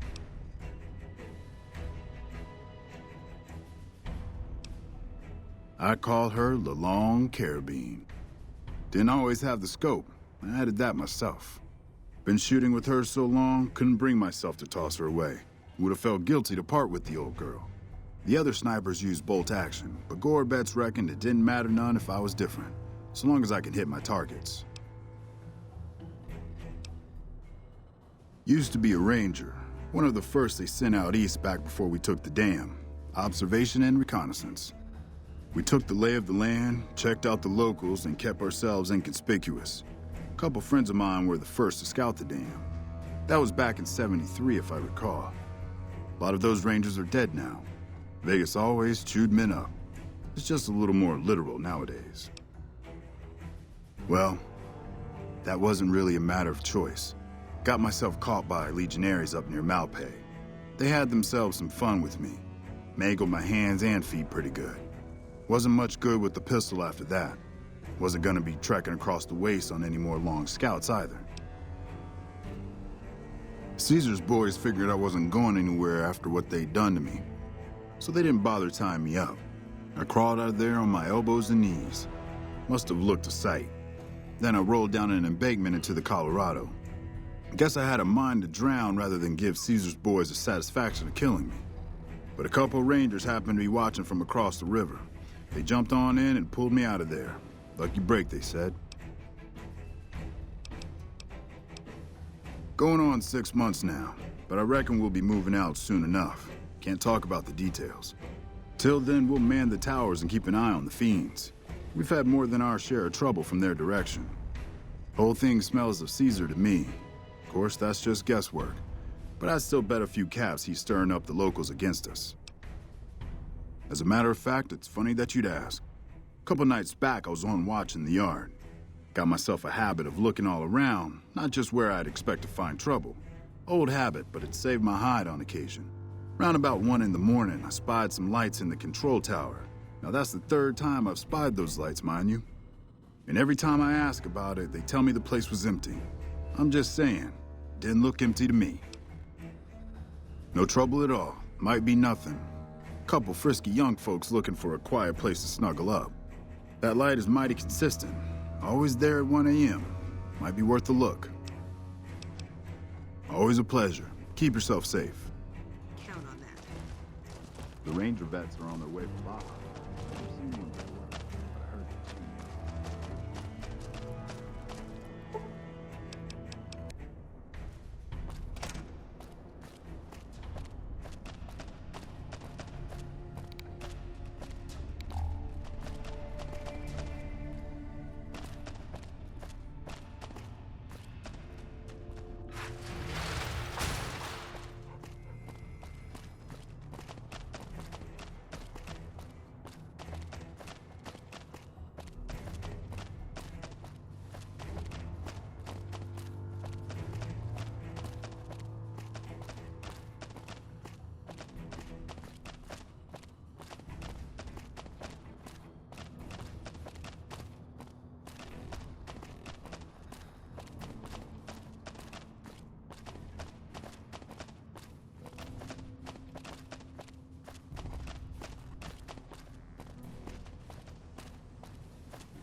You look like someone in need of a reliable supplier. Take your pick.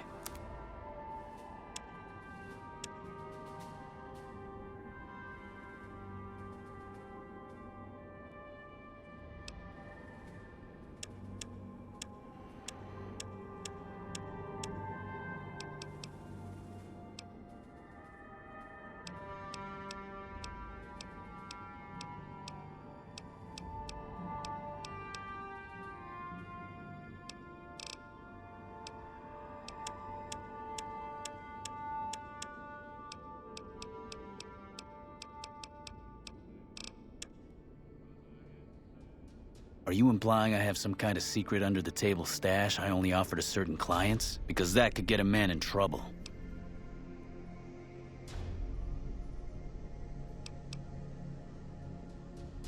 Now you're talking my language. I do have an expanded inventory for people I can trust. If you're willing to do a little legwork for me, I could give you access to my stash, and at a discount. Many of these items aren't available in the NCR, and you'll be hard-pressed to find them at a better price anywhere else. Well, I can't exactly go wandering off the base whenever I want, you know. They're already suspicious. I can hear the MPs now. Gee, Contreras, I didn't know you had so many friends in the gun runners. Speaking of which, guess your first stop. You're just passing a little note to a man named Isaac for me. I want to know which girl he likes. Great, let me know what he says. They're almost a straight shot north from here, up past the sharecroppers.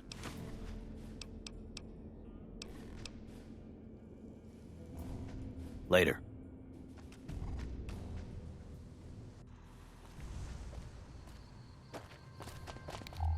Can I help you? Shit, is he serious? A 25% increase in weapons is doable, but a 50% increase in ammunition is nuts. Just don't have the supplies on hand to meet that kind of demand for new weapons.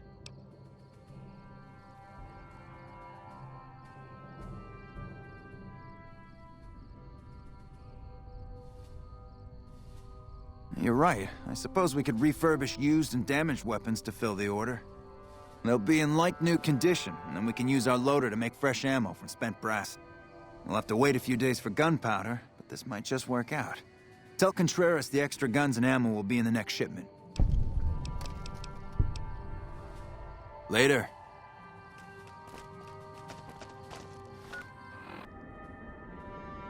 Hey!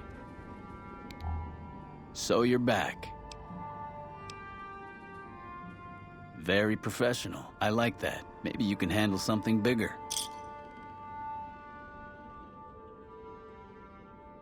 You're right. I'm just an under-the-table arms dealer. What could I possibly offer you, a drifting mercenary? Sorry for wasting your time. Great. The Crimson Caravan has something ready for me. Look for Blake and let him know you're picking up Contreras' medical supplies.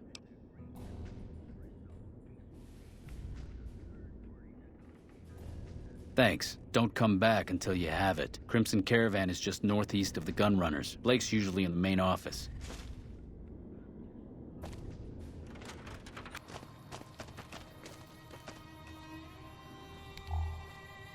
If you're looking to buy or sell, you've come to the right man.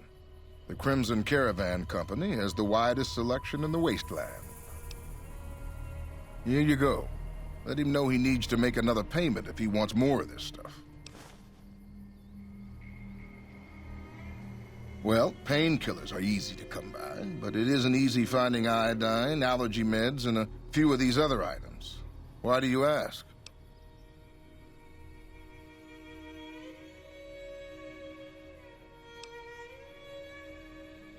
Really? Huh. Never thought of that. The Crimson Caravan isn't really in the drug business. Can do.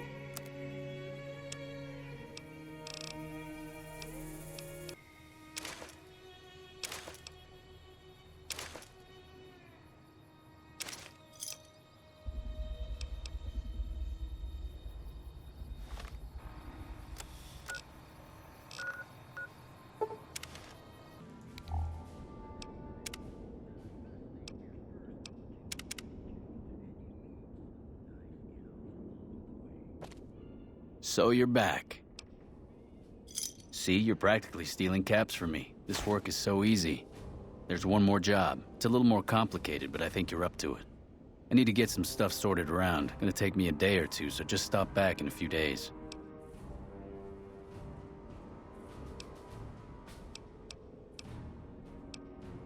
You mean other than some stranger with no military ID interrogating me inside our base? Did Boyd put you up to this? I'm so sick of this harassment. You tell her to stop wasting my time with this bullshit. No, I haven't seen anything suspicious. It's been business as usual.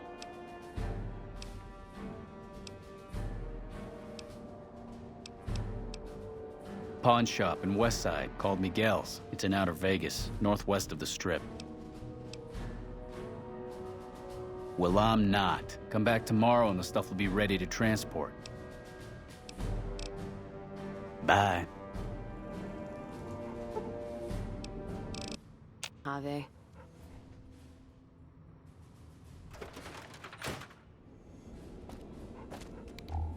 So you're back. All right. I need you to pass something off to a merchant. The guy's name is Price. The exchange goes down at Miguel's pawn shop in Westside. This next bit is very important. He's paranoid, maybe a little schizo. You have to identify yourself with a passcode or he'll shoot you right there. Just tell him you're looking for some betting advice. Then he'll say the surest move is to bet on the house.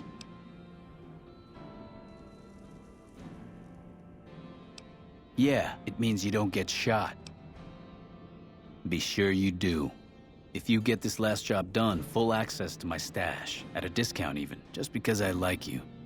Get moving, watch out for raiders, and do not lose that package. Good luck.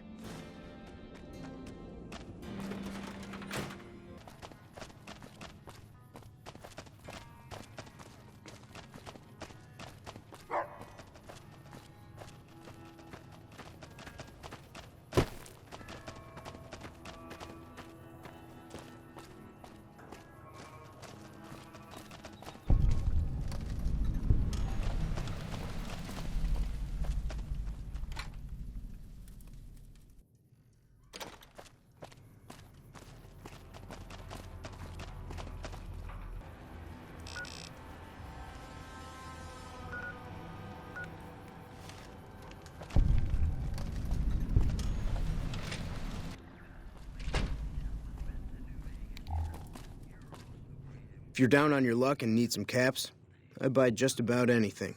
Of course, I've also got plenty of things for sale, too.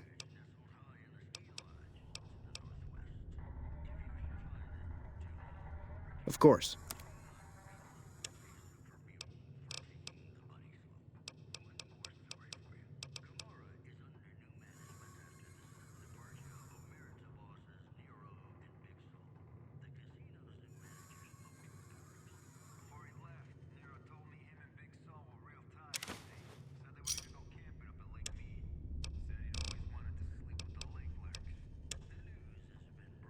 Thanks. My grandfather opened up this shop. Took over from him when the fiends killed him. Until next time.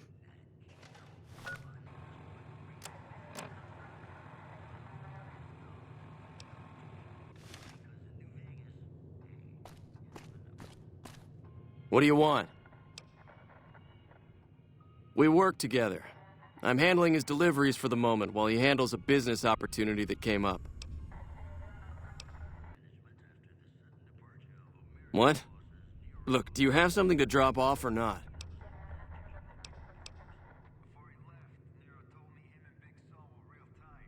Password? That little bastard said nothing about a password. Price is in NCR custody and you're going to join him. Unless you've got a damn good explanation for why you're looking for him. Hand over your weapons. You're under arrest.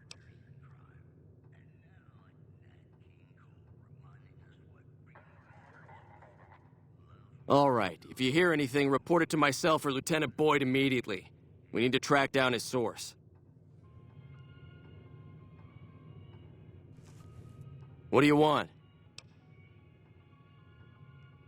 Yeah, you need something? Whatever you say, lady.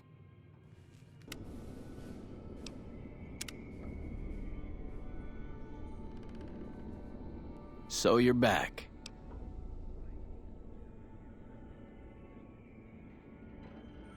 Ah, shit. Well, please tell me you didn't hand him the package.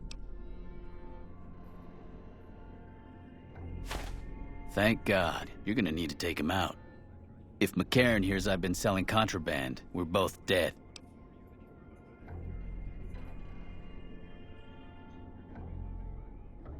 That might just work. Tell him I'll cut him in on a bit of the profit and help him track down drug dealers if he'll give me a pass. The last thing I need is a do-gooder ranger trying to take me down.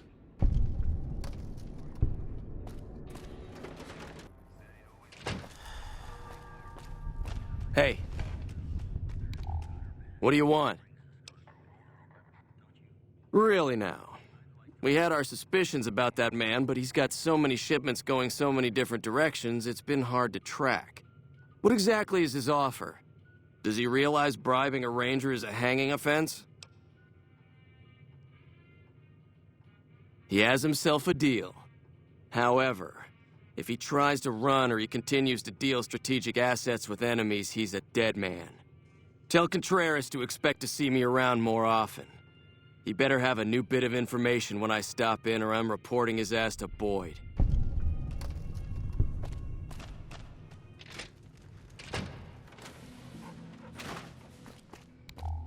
So you're back. Good to hear. Bye.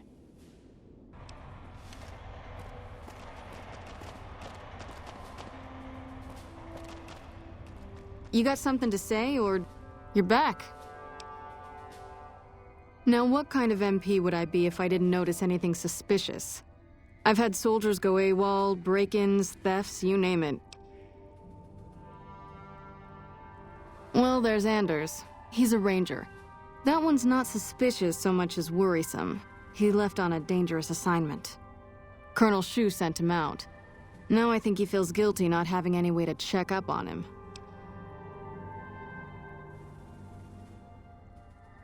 I don't know him very well myself. I seem to remember that he was the man to call on if you needed someone to get in and get out quietly. Colonel Shu would really be the person to talk to.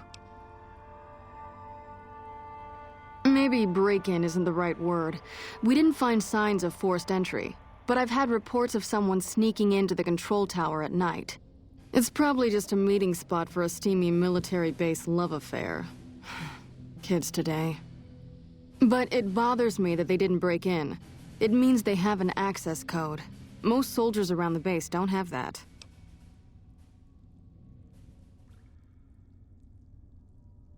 Sure, if you want to investigate. It's not like there's anything to steal up there, just a bunch of old communications equipment. If you can find out any more, I'd be interested to hear it. There's something about this I really don't like, and if I weren't tied up here, I'd be staking it out personally. Not the kind of things you like to see go missing. No witnesses yet. I've got my money on Sergeant Contreras, who's supposed to be in charge of distribution, the little weasel. But he's too slick to let anyone catch him doing it. We've searched his possessions a dozen times. Nothing. Good. The more guns you can recover, the more I'll be able to use to shoot Contreras for being inept. Yep. See you around.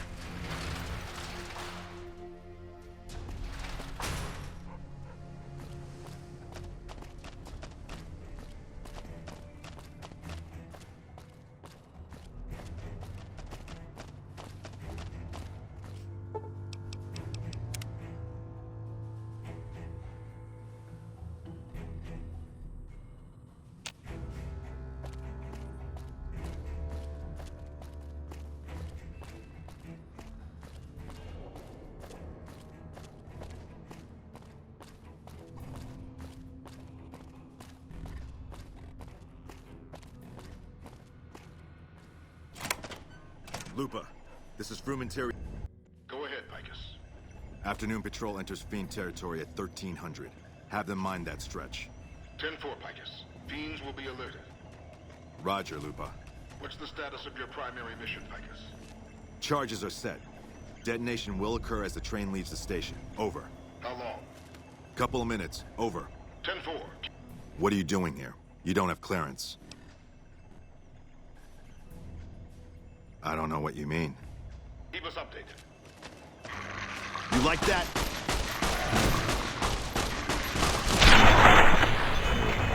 Everyone kick.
Something I can do for you?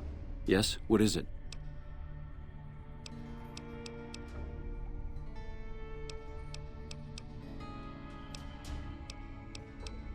No? What happened?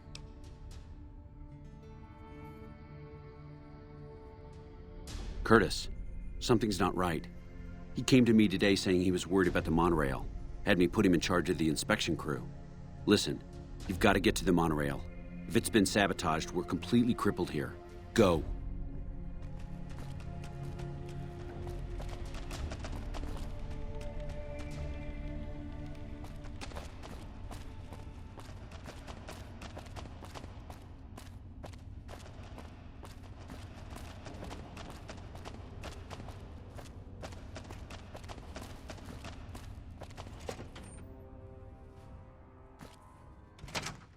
train is about to depart.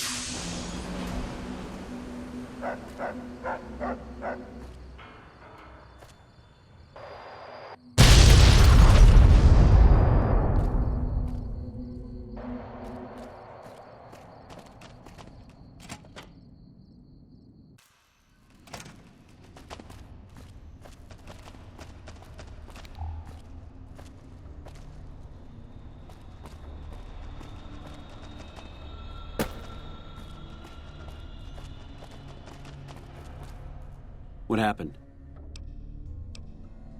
God damn it. How could I have let this happen? If only we'd caught this sooner, before he got to the monorail. Still, this investigation has been valuable to us, and you deserve to be compensated for it. The NCR appreciates the work you've done. Will there be anything else?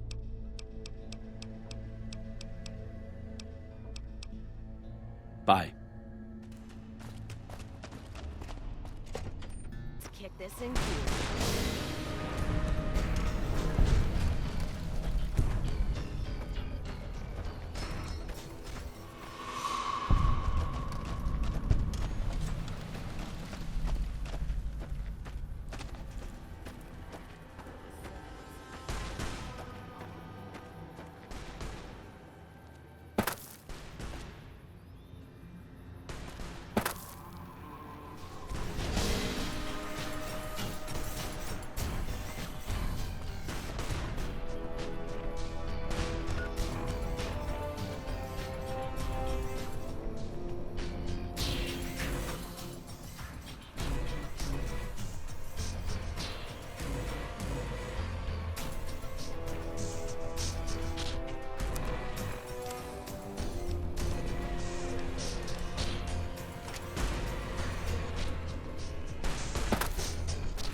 Listen very closely and do as I say. Your life depends on it. Hand over everything you're carrying. Weapons, ammo, clothes, armor, everything. I want you stripped down to your underwear.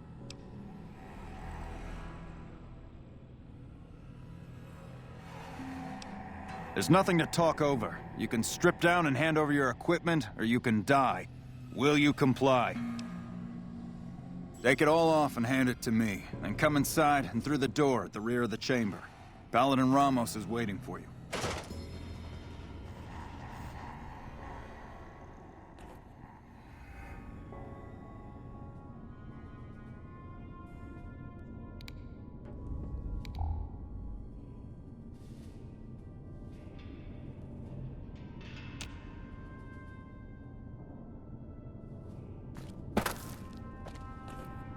How the hell did you get in here?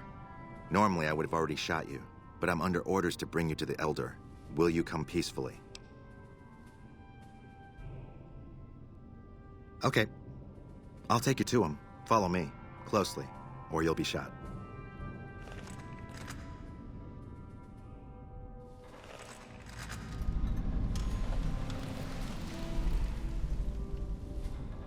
How did you find us, stranger? And do tell the truth. You took an extreme risk in coming here. My policy towards trespassers has not been lenient.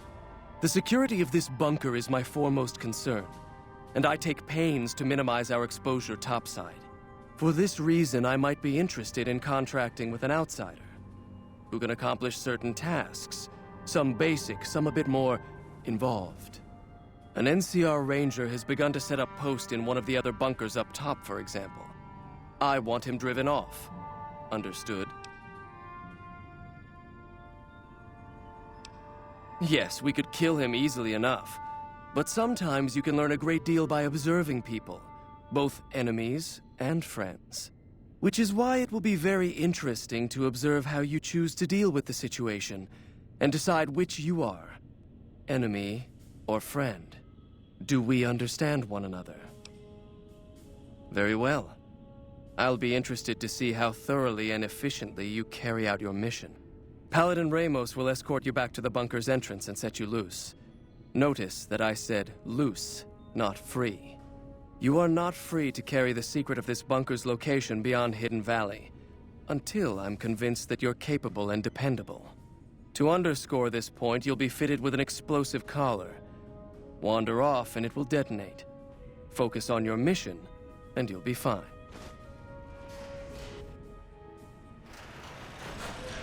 You'll find your equipment in the chest to your right. Don't bother coming back until you've dealt with the Ranger.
Thought you'd sneak up on me, you filthy powder ganger?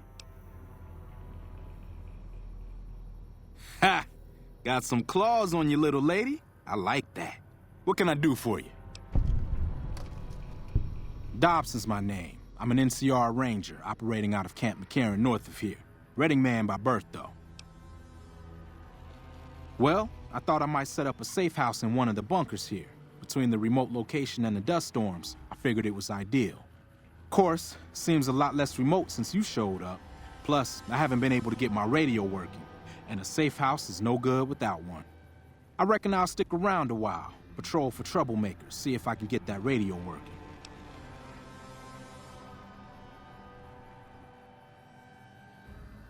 Standard practice. Rangers operate on our own most of the time, and that's how we like it.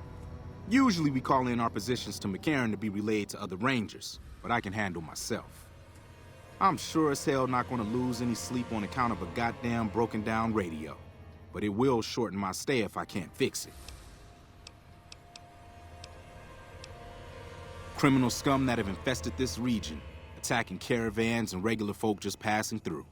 The dangerous ones are roamers, though there's another group that mostly stays put over at the prison southwest of here. Or so they did, till NCR brass finally mustered up enough troops to take out the trash. Wish I could have been there.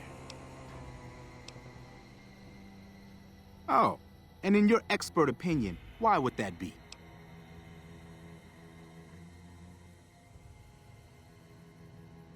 You've seen that with your own two eyes? God damn. I knew Cook's gang passed through these parts about that frequently, but I didn't know they holed up here. Be a rude awakening to find 15 of those merciless bastards looking down at me snoozing on my bedroll. Yep, I'd be better off setting up an ambush along one of their routes to catch stragglers. Thanks for the information. You may have saved my life.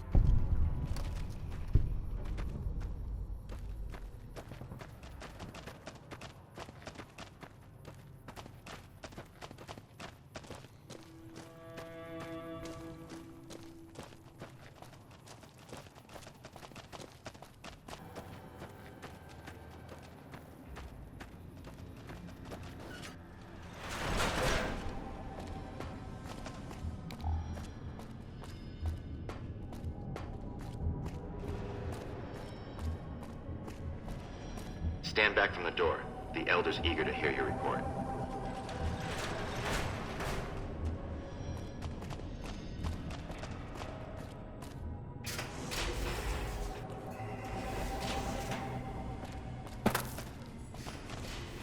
How did you resolve the situation with the Ranger? Gone. Why did he leave? And what makes you think he won't be back? Yes, you exploited his fear of powder gangers very effectively. The collar includes a microphone, you see. Part of the test. He'll keep his distance, setting ambushes, never suspecting that these bunkers house something far more dangerous to him than criminals. Well played. Since you completed your assigned task, I will allow you to come and go from the bunker freely. So let's get that collar off you. There, that's better, I hope. Now that we have that bit of unpleasantness out of the way, there is a matter that I would like to discuss with you. Stop by the command room when you can. Oh, and bear in mind, if you end up betraying us, we will know it, and there will be no mercy.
When you first showed up on our doorstep, I'll admit at first I didn't know what to think.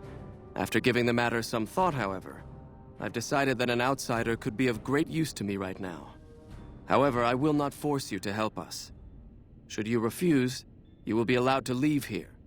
Though no, we will be keeping an eye on you. What do you say, outsider? Are you willing to help us? Then allow me to explain our situation. This bunker is currently locked down, allowing no entry or exit, with you being one of the few exceptions. In exceptional cases, teams are sent out to investigate sites or retrieve materials deemed too important to ignore. 3 such teams have gone missing recently, and the news of their disappearance has not yet been widely spread to avoid undue concern. In order to maintain the peace and adhere to the strictures of the lockdown, I need to send someone else to discover what happened to them. I'm glad I can count on you. Oh, and one other thing. The patrols each had a holotape detailing their missions that you can use to track them. The shielding of the bunker prevents us from actively tracking them, but their positions should show up on your map once you get to the surface. Should our worst fears become realized, please bring back all 3 of the holotapes from the patrols. Otherwise, bring our brothers home. I've given the order that you be given access to some of the equipment our scouts and patrols have scavenged over the years. You won't be allowed to purchase any prohibited equipment, but hopefully some of what's available will prove useful to you.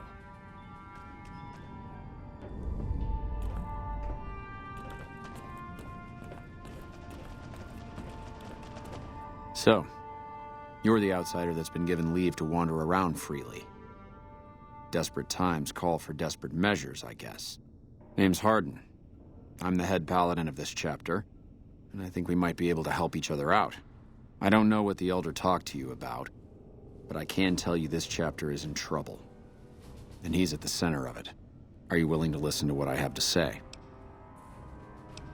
Why should you trust the Elder? I'd recommend listening to both of us, and choosing whom to trust for yourself. So are you willing to listen? As you may have already heard, this entire base is under a state of lockdown. No one goes out except small patrols at night.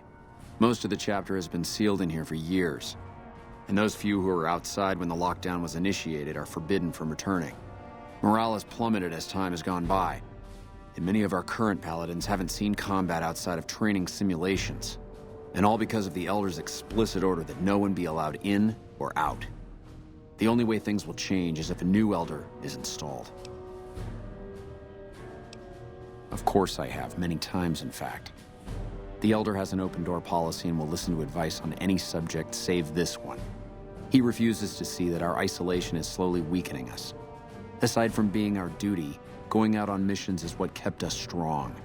And because he fails to see that, he must be replaced. I would. I'm the senior-most paladin in the chapter, and have more combat experience than any 2 others here put together. I'd gladly support another candidate, but no one has the courage to step forward and make the attempt, so it falls to me. I would put this chapter back on the right path, if I could just assume leadership. I don't know. I've gone through our records dozens of times looking for a precedent regarding the dismissal of an Elder and come up with nothing. The people who are most likely to know how it could be done are also some of McNamara's strongest supporters, so they refuse to help me, which is why we're having this conversation. An outsider such as yourself would arouse less suspicion asking questions about such matters. The fact that the Elder has some tasks for you means his faithful won't suspect you, and you have a line open to the man himself. In short, you're in a perfect position to help me. Will you at least think about it? If I become Elder, the lockdown will be lifted, and we'll once again be able to send patrols out into the wastes. We'll become powerful again. And when that happens, it will be good to have the Brotherhood as an ally. Good enough? That'll have to do. I'd recommend going to see Ramos first. As head of security, he's more familiar with our protocols than anyone else here. You could also try to find something relevant in our data store, though last I heard Scribe Ibsen is having a bit of a problem accessing it. And if McNamara should give you any tasks, I'd ask that you kept me abreast of them. Report anything you find to me, and we'll move from there. What is it, outsider? Have you discovered anything? Yes. I know the loss of the patrols has weighed heavily on his mind for some time. He took it very personally when they first went missing. That was when I first began to seriously question his ability to lead us. A commander has to be able to deal with the potential loss of his men. It's strange that he would ask you to find mission discs on them, however. The missing paladins were all on standard patrols, which don't need them. Only brothers sent on special assignments are given mission discs. If you should find any on the lost patrols, let me know.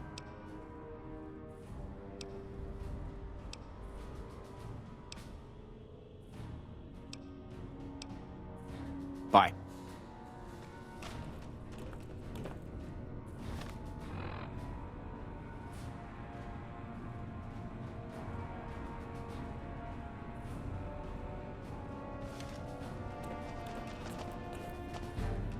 You're being watched, so don't get any ideas. Look, this isn't a great time. Oh, what the hell? It's not like we're making any progress. I'm Ibsen, and I hope your day is going better than mine is.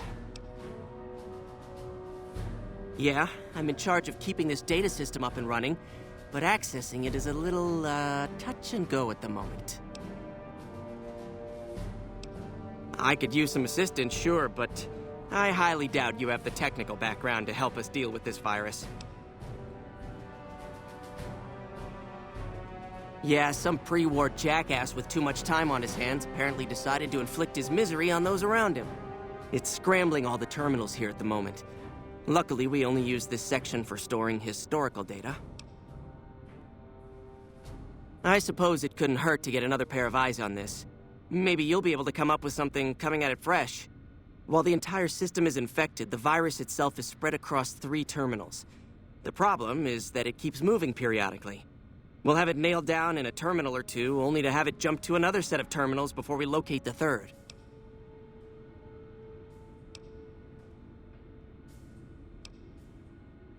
You'll need to locate it on 3 different terminals in this area in 1 minute.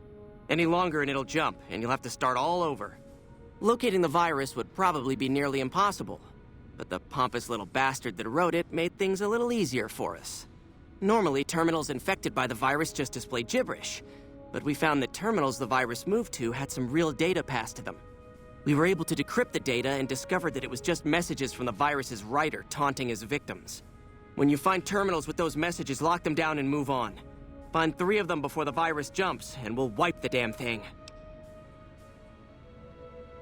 Best of luck to you. I'll tell the others to take a break so they don't get in your way. Oh, and I'll keep track of when it jumps for you. To maximize your chances, wait for my signal before you begin.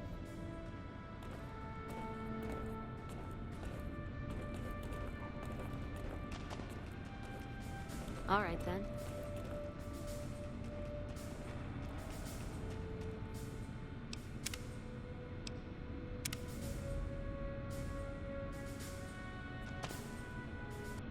The virus just jumped.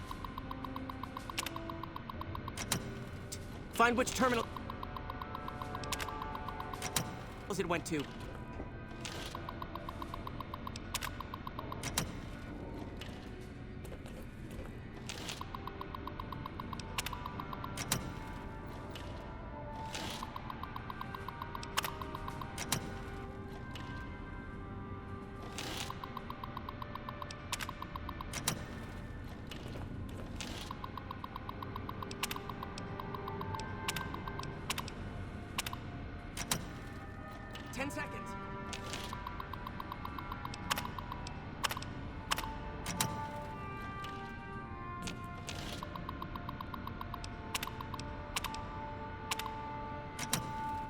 That's it. We got it.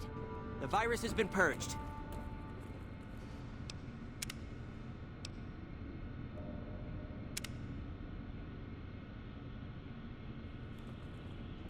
Hey, you actually did it. If you don't mind my saying so, I didn't think you had a chance in hell of pulling it off. But I'm glad to be wrong for once. Thank you, my friend. Please feel free to access the data store at your leisure. I'm only allowed to give you access to non-classified topics, but it's better than nothing, right?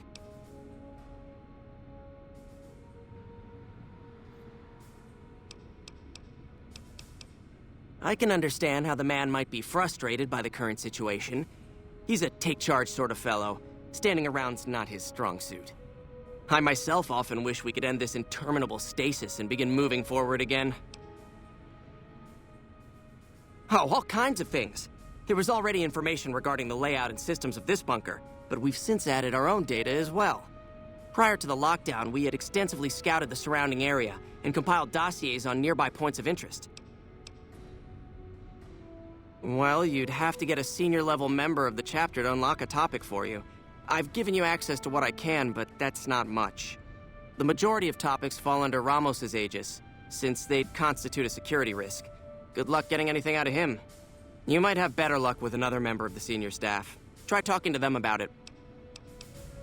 Bye.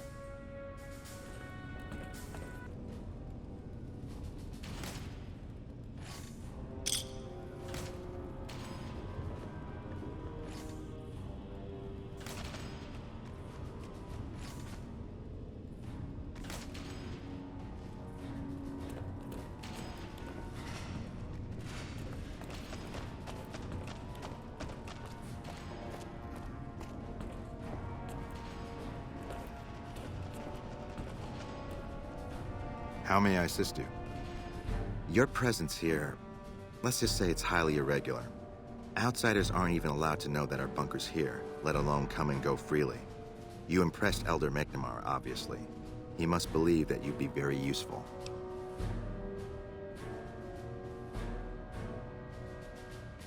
That's right. Nothing gets in or out of here without me knowing it.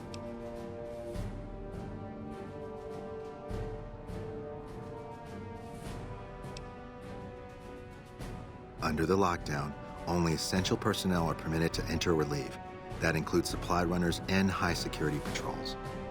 All other personnel are forbidden to leave, and any personnel that were out there when the lockdown was enacted are forbidden from returning. Normally, that would have fallen under my jurisdiction, but the Elder thought it provided good tests for you, so I backed off. Fine by me. So, you've been talking to Hardin, eh? He's been looking for a way to usurp McNamara ever since the lockdown started. Don't get me wrong, he's a good man. But Elder McNamara has done all right by us.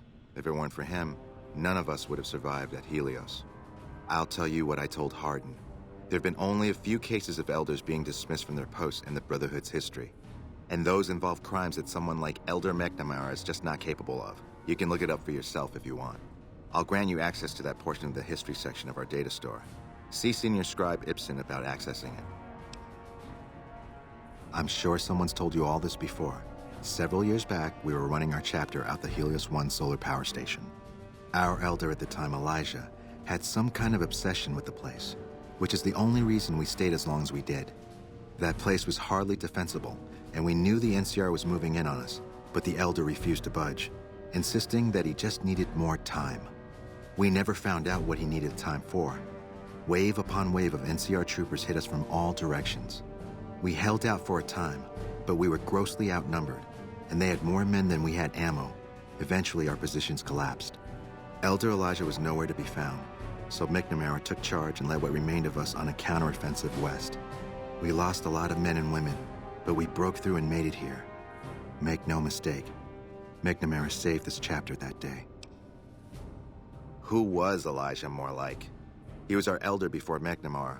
Bright guy, but just between you and me, he was a little off. Our mission is to recover and preserve the technology of the past, but Elijah wanted more. He sought ways to improve upon technology, make it better. When we found Helios 1, he was like a kid in a candy store, kept talking about the potential and a grand design never realized. He even insisted we set up our base there, against the objection of nearly every paladin. What followed is a whole other story.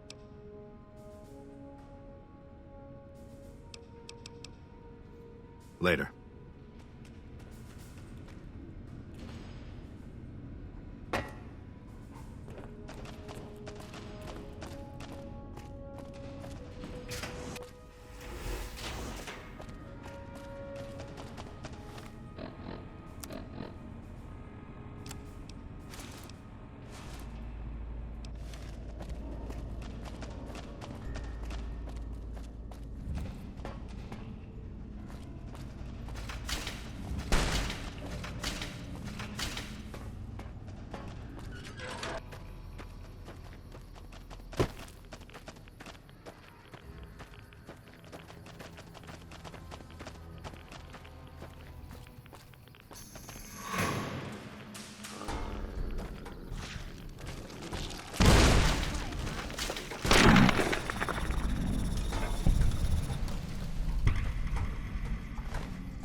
How may I serve you? Welcome to Repcon headquarters, Rocketeer. Come all this way to see our little facility, have you? I'm here to answer any and all questions you may have, within specified parameters. And if you'd like, I can provide a tour of our museum. I can answer whatever questions you'd like, provided your query is limited to Repcon history, research and development, or Robco.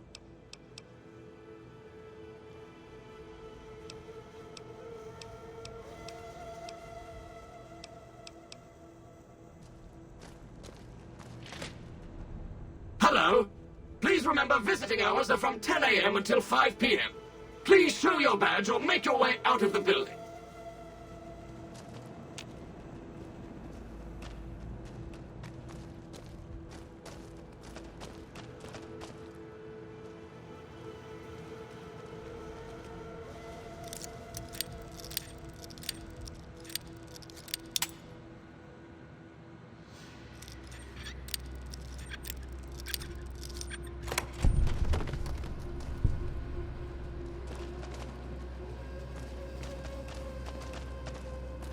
Unauthorized facial pattern.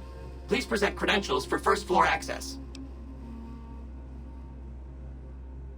Please do not make your way to the second floor.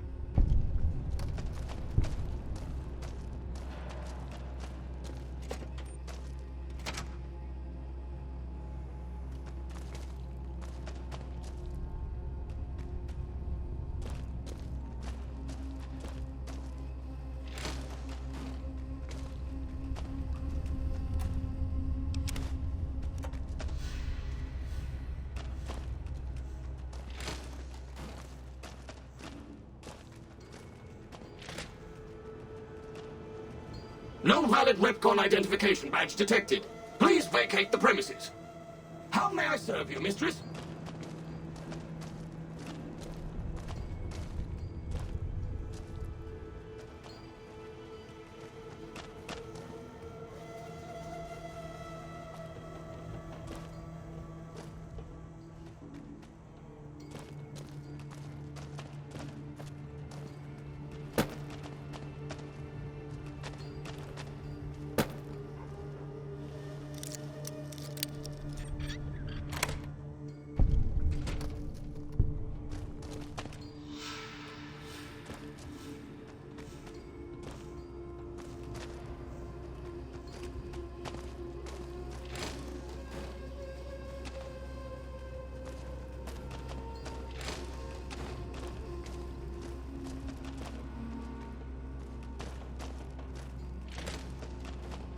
Third floor access is for executives only. Please identify.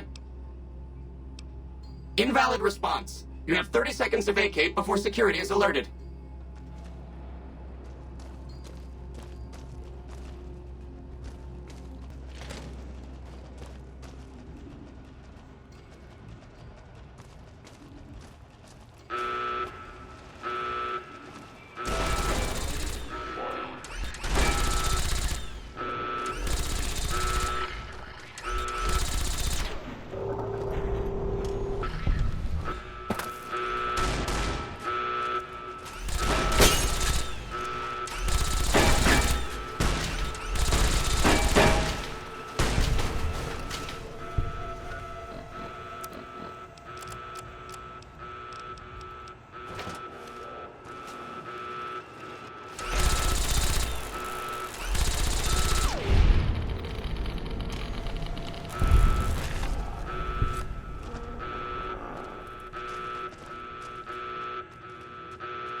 Caravan of two now.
Found the missing patrols, or was something else on your mind? They were all dead then. I suppose I'm not surprised. We have few friends in the world above, and many enemies. But we must turn our minds to other matters. When I sent out those patrols, I also sent 3 knights out on scouting missions. When the patrols failed to return, we assumed the worst, and sent a single communication to the scouts to hold position and maintain radio silence. I want you to contact those scouts and gather their reports. Like the patrols, they have devices on them that will enable you to track them. When you find them, tell them you're my representative and ask them if the bears are still hunting. That should get them to talk to you. Return when you've gathered all of their reports.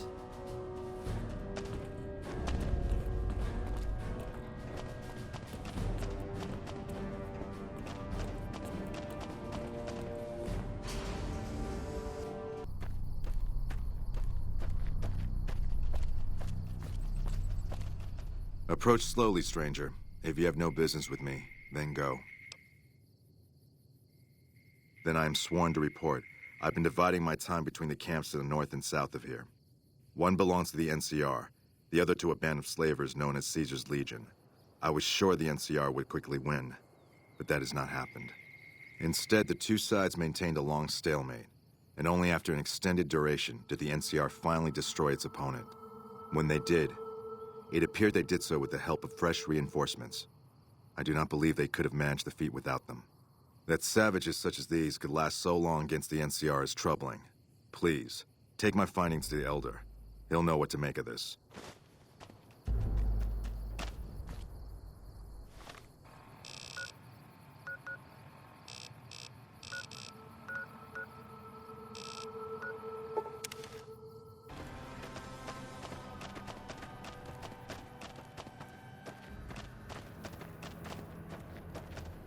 What do you want?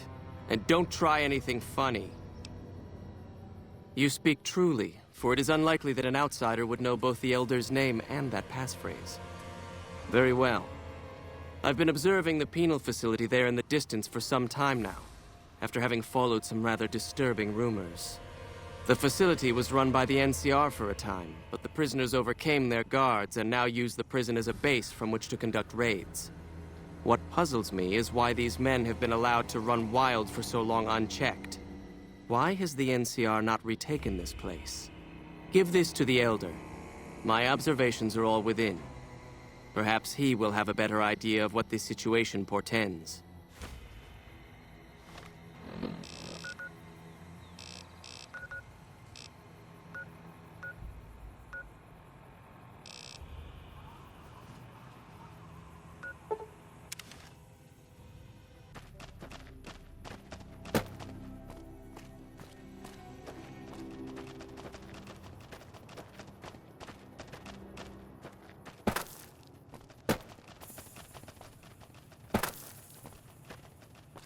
Don't take another step if you value your life. For what purpose do you approach me? Strange that the Elder should send an outsider, but I suppose he has his reasons. My observations have mostly focused on the small town to the south of here. It was cruelly attacked, its inhabitants slain nearly to the last. That such an act could occur so far west is nearly unthinkable. The NCR has forces in all directions, and an outpost scant miles west from here. That they have not responded to this violence shows either an unwillingness or inability to properly defend their borders, which is telling. I've collected such musings in this report. Please take it to the Elder.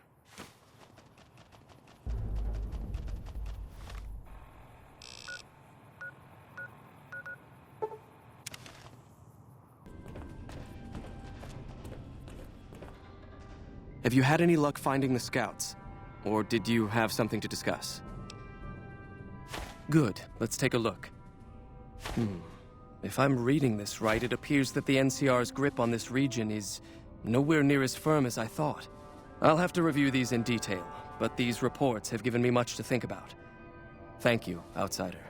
You've become someone I can count on, so I believe I can share something rather confidential with you. I would like you to find the components we need to fix this bunker's air filtration system. I cannot overstate the importance of this task. See Senior Knight Lorenzo for the details. He's the one who brought the matter to my attention, and the only other person who is aware of it.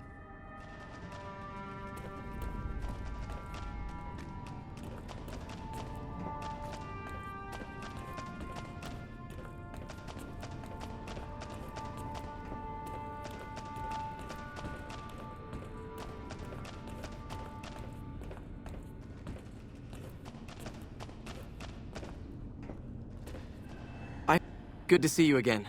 What can I help you with? So now I'm going to have your death on my conscience too? Great. The items I'll need to keep the system running are a differential pressure controller, a reverse pulse cleaner, and several HEPA cartridge filters. At present, my best guess for finding the items would be to search any of the old vaults in the area. Those vaults were usually built much like these military bunkers, even using the same contractors in their constructions at times. I'll mark the vault's locations on your map. Best of luck to you.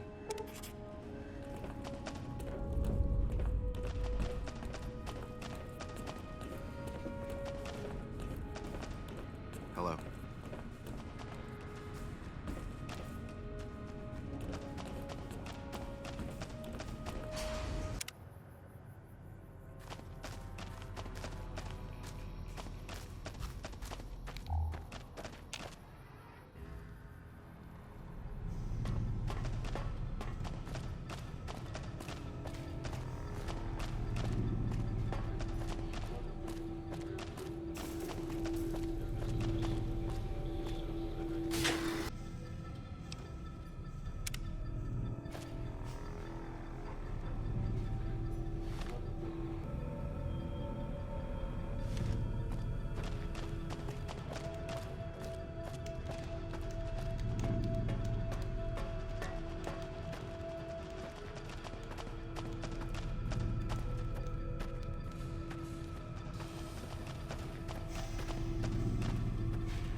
chips early.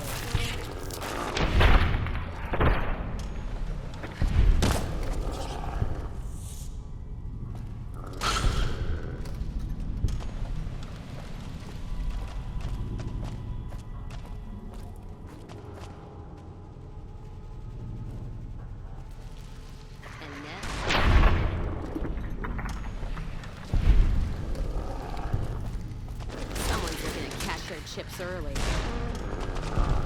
Don't need this right now.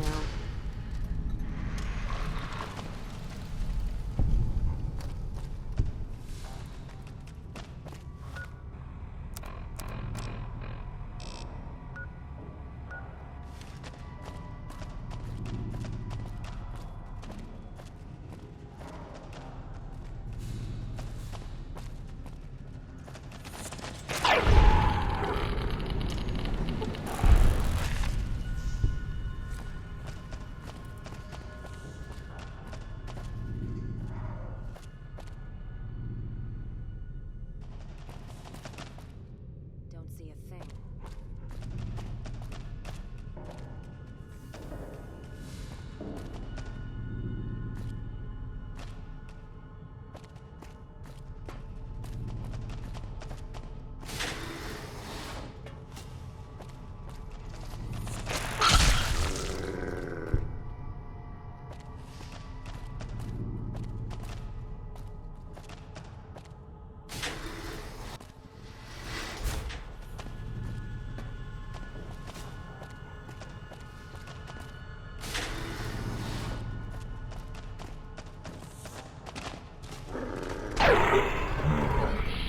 Fix this bitch.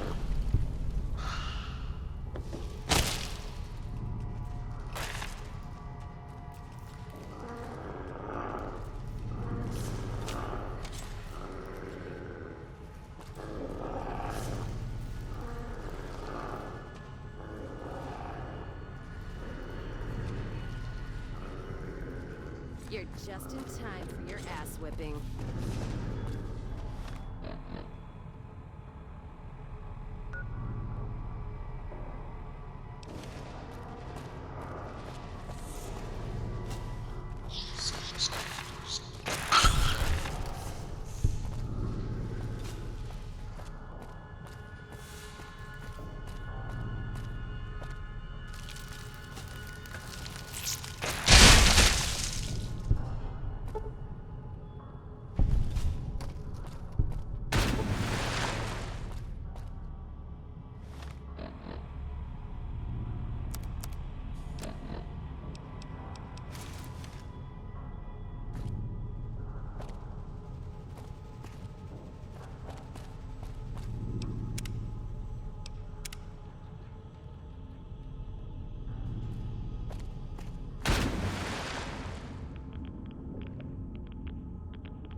Good to see you. Alive, that is. Have you found all of the components yet? Really? I mean, that's great. I knew you could do it all along. I'll get right to work installing these.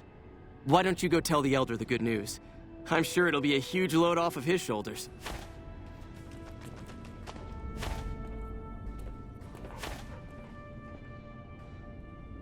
Hello, outsider. Seems the NCR is making friends. We've had reports of them making overtures to the gang recently.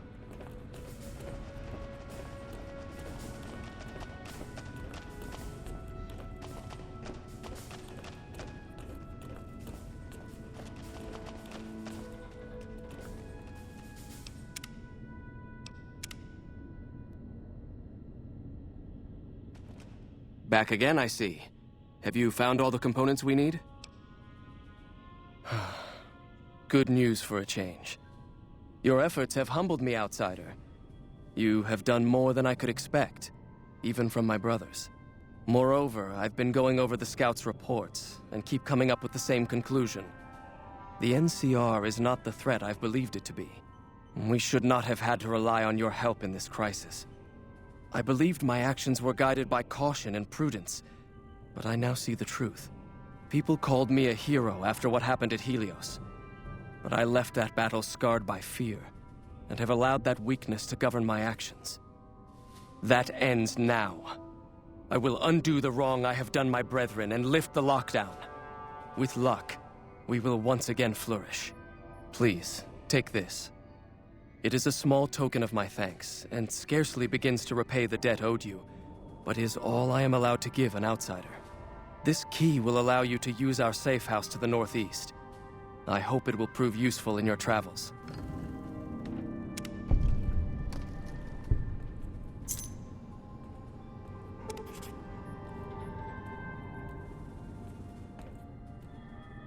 Welcome, outsider, welcome. The lockdown has been officially lifted, and everyone seems to be in good spirits. With the surface open to us once again, Hardin's already started talk of sending a force out to attack Helios, but I hope to dissuade him. What can I do for you?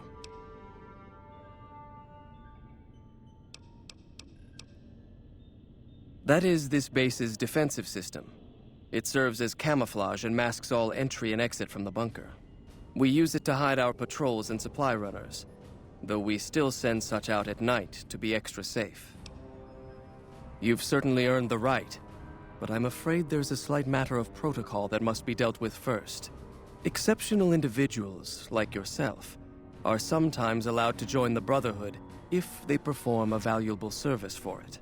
While your actions up to this point have been commendable, I am afraid they don't quite qualify as such a service. However, I do have another task that fits the bill rather nicely. Would you consider undertaking it?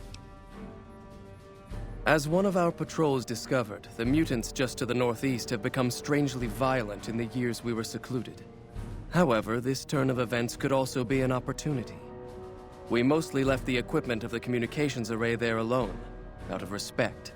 As the inhabitants have now proven themselves hostile, no more respect will be accorded them, making their equipment fair game. I want you to head up to the summit of Black Mountain and install this remote signal transmitter in one of their consoles. It will allow us to tap into the radar and other detection systems running there, assuming they're still operational. If we're going to operate on the surface again, it would be nice to do so with as much information at our fingertips as possible. Good luck.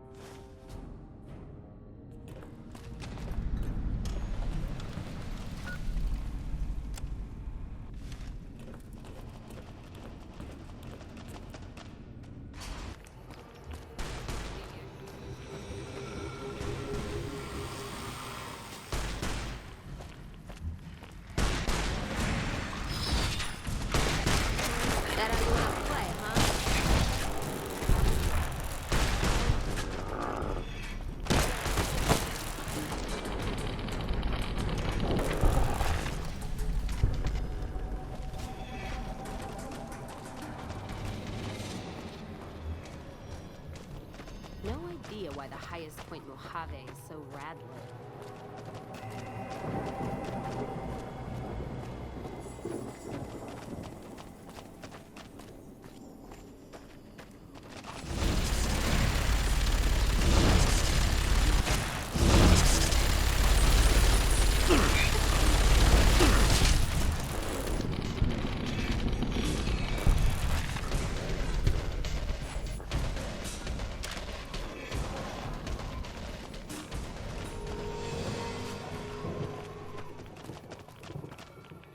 There's nothing here for you, human. Though it is always good to see.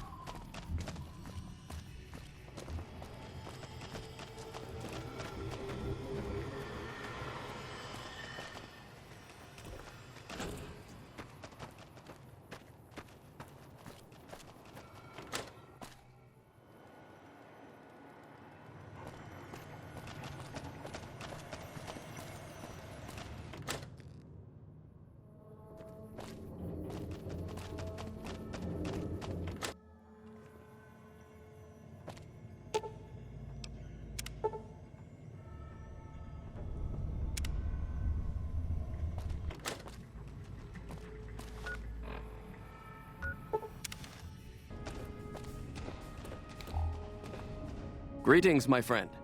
I hope I can be of some assistance to you. Yes, we've already started receiving telemetry from it. This will be a great help in our future efforts, and I thank you. Now then, it is my great honor to bestow upon you the title of Paladin of the Brotherhood for meritorious service above and beyond the call of duty. I'm afraid a formal ceremony was out of the question, given our current state, but I hope this will make up for it. I had the Knights refurbish a suit of our power armor for your use. It's one of the earlier models, but it should serve you well. Now, I suppose I'm going to have to show you how to use it, aren't I? First, let's go over how to put it on.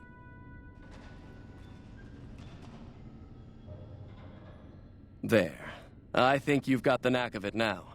You should now be able to wear any kind of power armor you come across. I've also given the order that all of our equipment be made available to you, not just the more mundane arms. You're a member of the Brotherhood now, and your gear should reflect that. Lastly, you will be allowed to come and go as you please. You've done so much for us that to do otherwise would be a crime. I just ask that you keep the Brotherhood's interests at heart in all your dealings. Remember that you will always have a home here.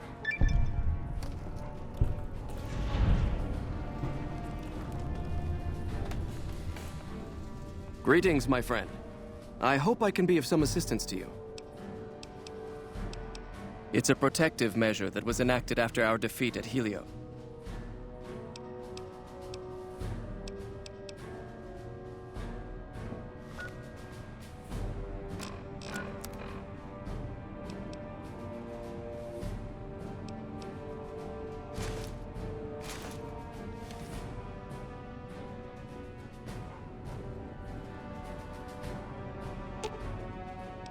Let's deal.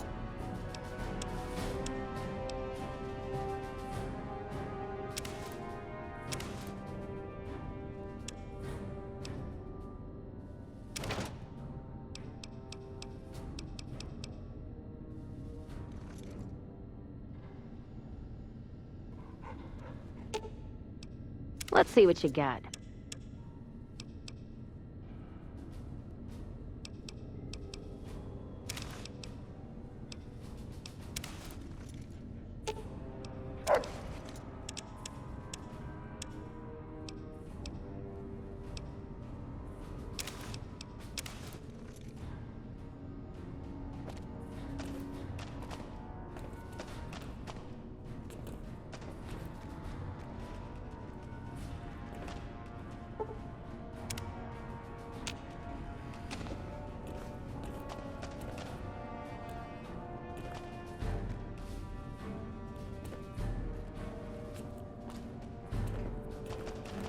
Hello.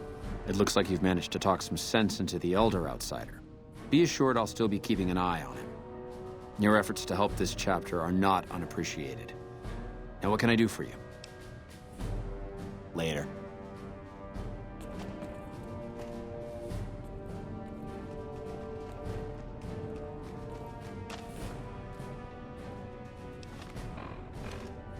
Holding my breath.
The runners are saying that the NCR is sending in their elite shock troops to try and push back the Legion.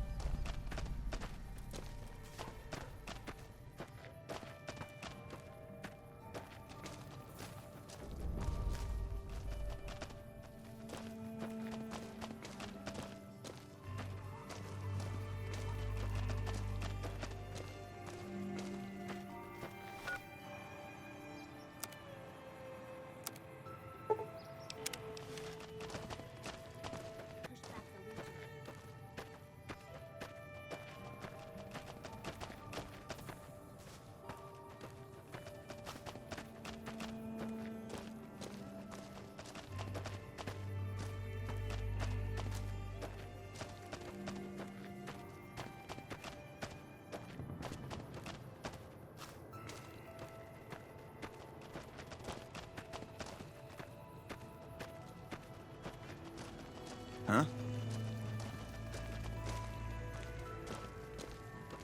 The runners are saying that the NCR is sending in their elite shock troops to try and push back.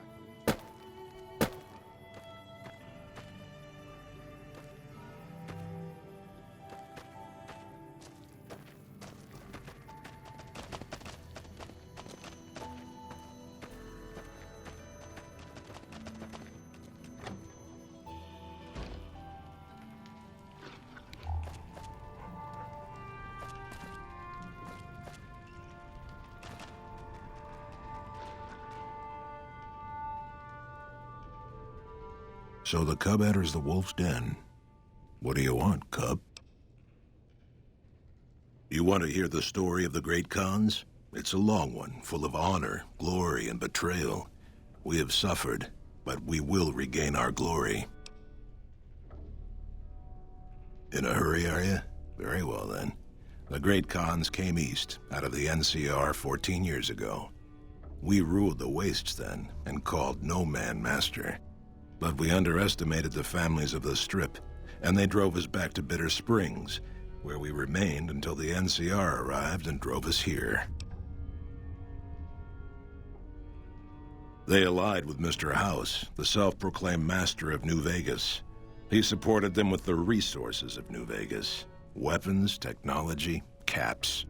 They were better equipped, and we could not stand against them. When the NCR came to the Mojave, we thought they would be easy pickings. We raided their caravans, their towns, their camps. They couldn't stop us. At least that's what we thought. They tracked us to Bitter Springs and surrounded us. When our children, our sick and old, fled through a nearby pass, the NCR gunned them down. Oh, they claimed it was a miscommunication, but tell that to those who saw our families butchered. Tell it to the survivors who were banished here. Typical. No reference for history in the younger generations. You march all the way out to Red Rock Canyon, enter my home as bold as you please, and you have no idea who I am? You've got guts, I'll give you that. Well then, let me educate you. I am the chief of the great Khans. The Khan of Khans, if you like. This is my tribe, and these are my people. Farewell. I haven't seen you before. What brings you to the great Khans? That's a complicated question. They've done horrible things to our people, to be sure, and I've gladly killed many of their soldiers in battle. But I can't bring myself to hate them the way Papa does. Things would damn sure be better for us if they were in charge than Caesar.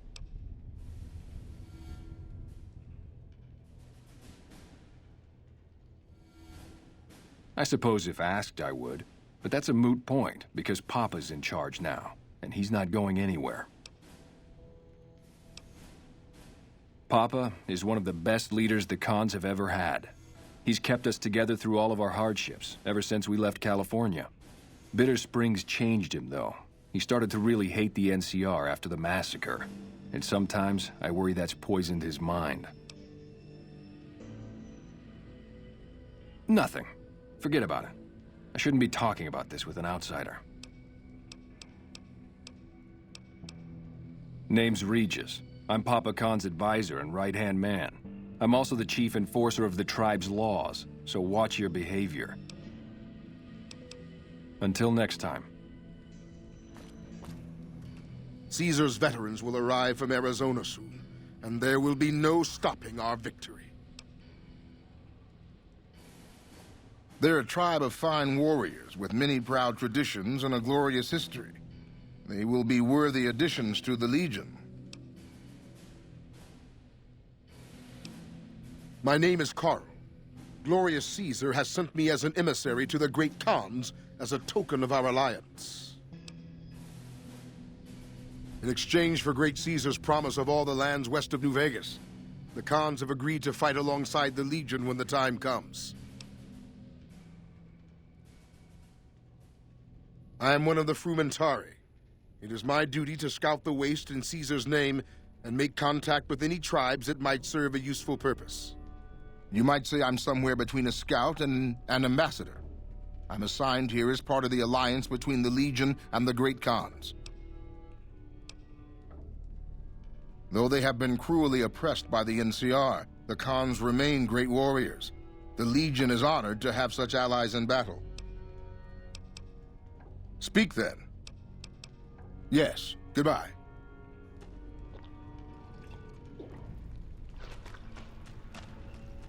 Good to see you again. Not now, I'm busy. Hello.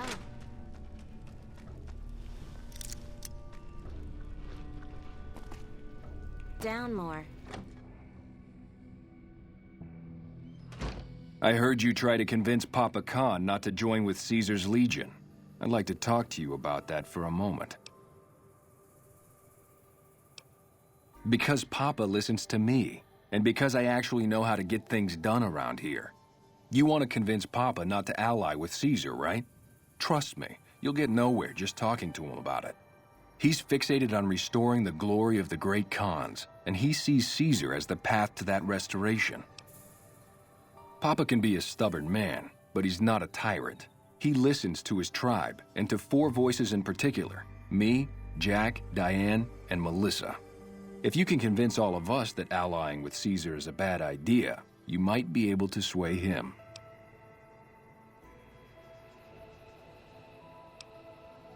You'd have to talk to them, but those 2 have been thick as thieves since they were kids.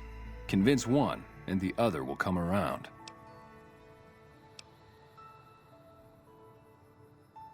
Ah, Melissa. She's a bit of a dreamer. Last time she was in camp, Carl filled her head with stories of serving the Legion as a speculatore. Personally, I've never seen a woman in Legionnaire's armor, so I have my doubts. I have my doubts about Caesar, yes, but I won't publicly go against Papa Khan based on nothing more than doubts. I've heard rumors that tribes who aligned with Caesar in the past were torn apart and reduced to slaves. Prove it, and I'll back you.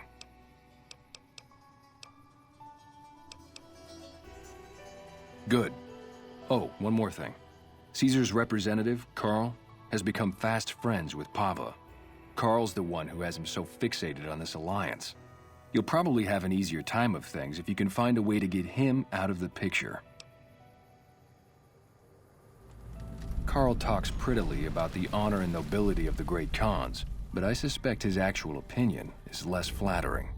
Maybe you could find something he wrote that expresses that opinion, or trick him into losing his cool in the longhouse right in front of Papa. I would too, if I were you. It's good to have you here. What can I do for you? What do you want to know? Suit yourself. Until next time.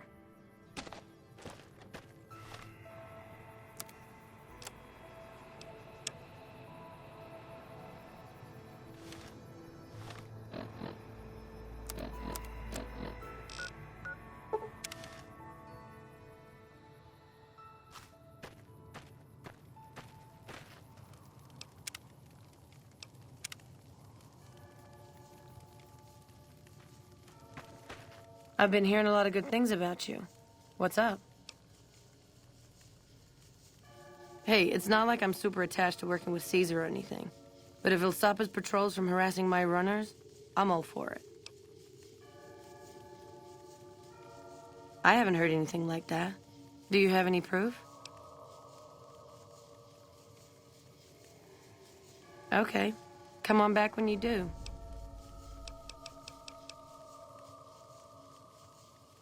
Catch you later.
That's close enough. What do you want with the Great Khans?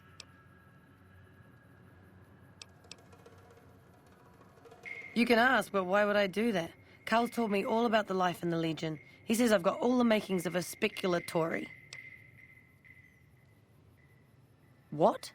No, What do you mean aren't allowed to serve? Why would he lie about that? That lying little weasel. I almost fell for it too. All right, you've got a deal. You can tell Papa I won't support an alliance. Bye.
Don't need this right now.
Hello.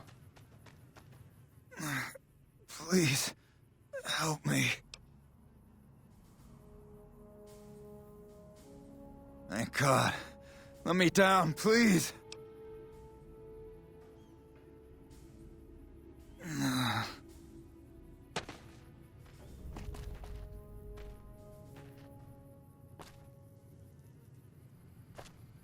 Thanks for getting me down from that cross.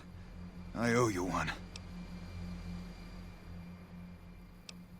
A Legion patrol caught me trying to cross the river. When they found the, package I was carrying, they strung me up there. Well, not exactly. More like trying to expand our markets. I heard there was a lot of untapped territory down south, but the Legion caught me. They did? Probably mostly Jack's idea. He always was the soft touch. Thanks. You've saved my life and done the Great Khans a huge favor. I'll be heading back to Red Rock Canyon now. Maybe we'll see each other there. Okay, but keep it quick. I'd like to get out of here before the Legionnaires come to check on me. So long.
Awe.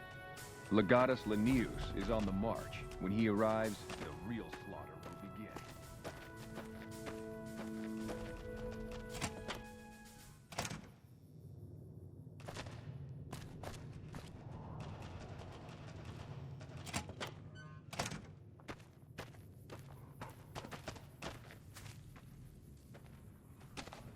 You're the one Lucullus said would come. You'll find him waiting for you down at the docks. Very well.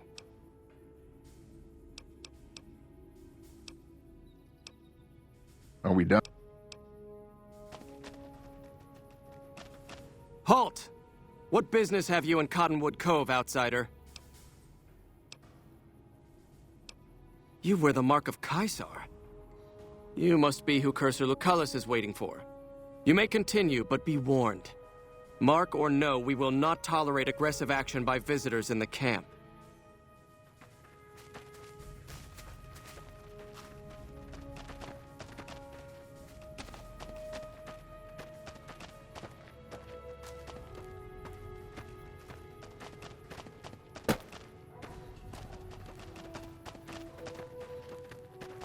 Awe. True to Caesar. We're being held here against our will. I beg you, help us. Sorry, I'm just glad someone is doing something. The last thing I need is to be made some legionary's bitch and sent off to God knows where.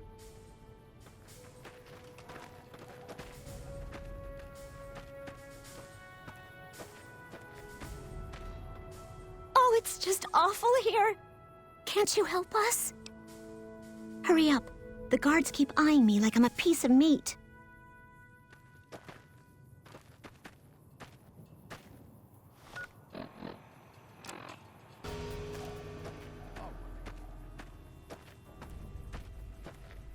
Awe.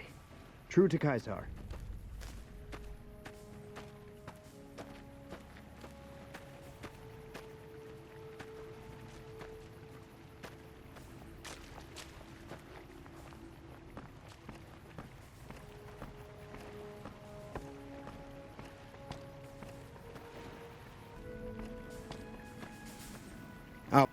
Awe, are you ready to head upriver?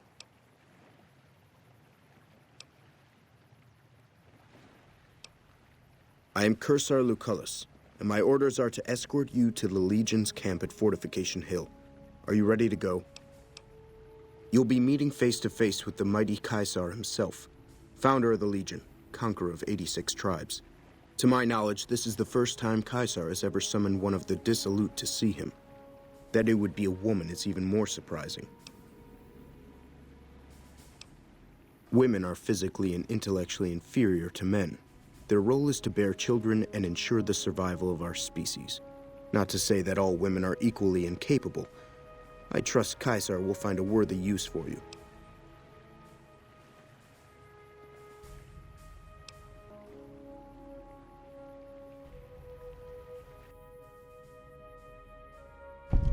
By order of Caesar, all visitors must disarm and relinquish all banned items.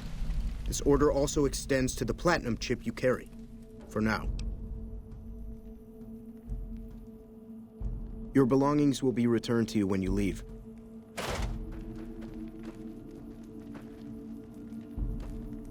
Awe.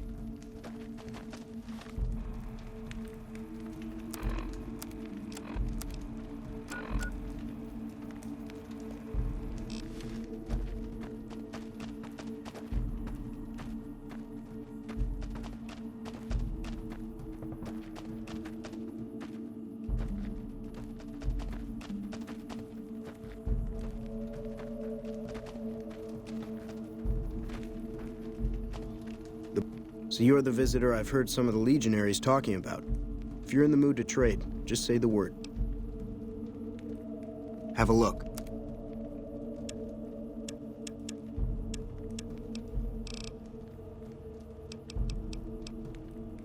Be seeing you around.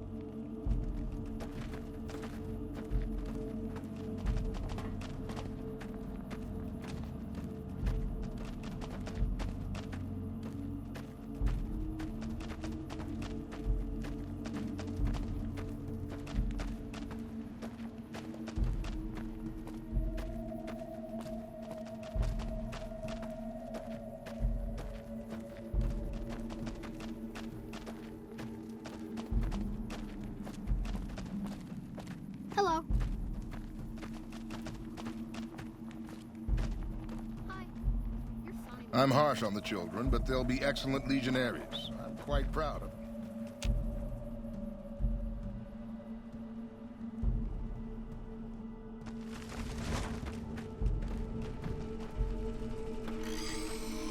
Hold your tongue, wastrel.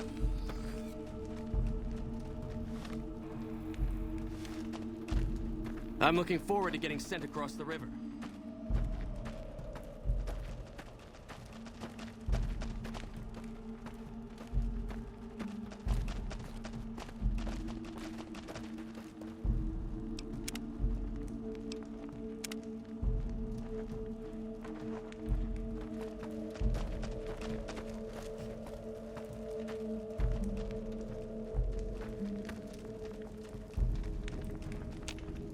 You must enter Kaisar's tent alone. Anyone else must remain outside.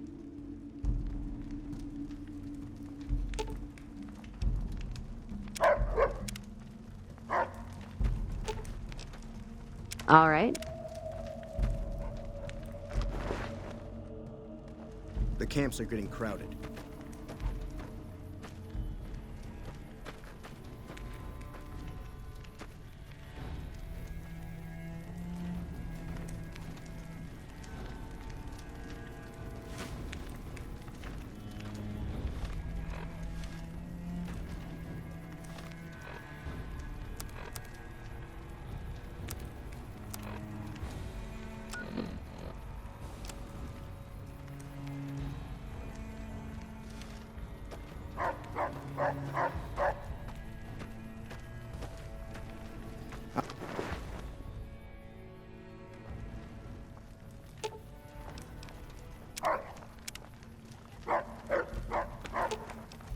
Let's hit.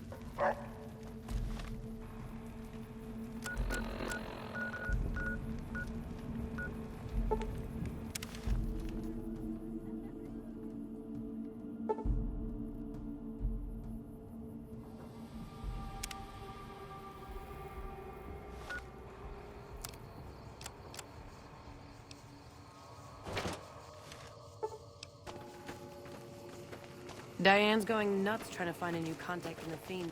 Anders told me what happened. We owe you one for rescuing him. Tell you what, I can give you caps as a thank you or a special recipe Jack cooked up. Here you go, you've earned these. Anders got back a little while before you did. He told me what happened. If that's how the Legion treats my people, I don't want any part of them. Don't worry, Jack and I have talked it over. We'll talk up the idea of breaking the Alliance. Bye. Now that Motor Runner's dead.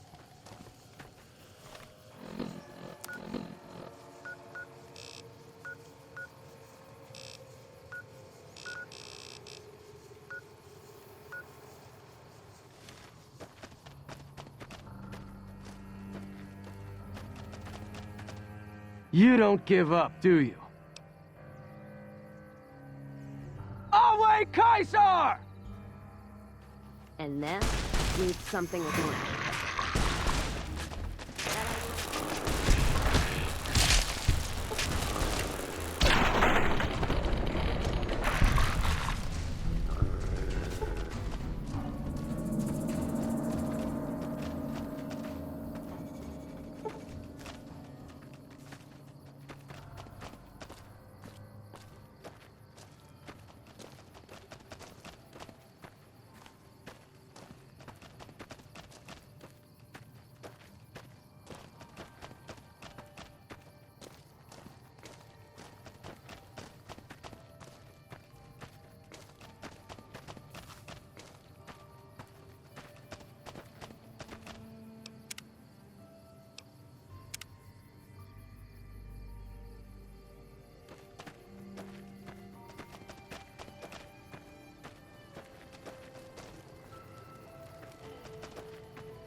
What?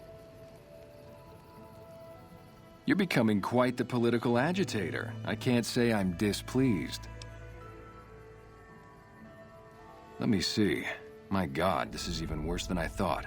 Okay, you have my support. I'll tell Papa the Alliance is a bad idea. Until next time.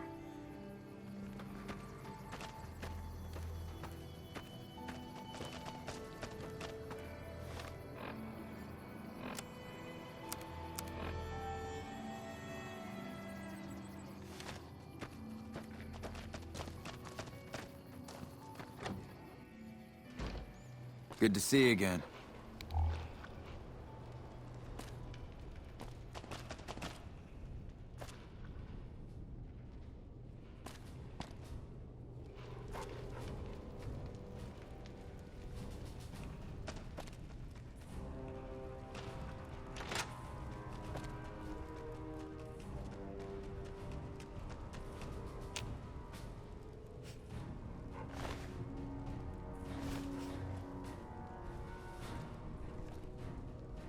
Greetings in the name of Kaiser.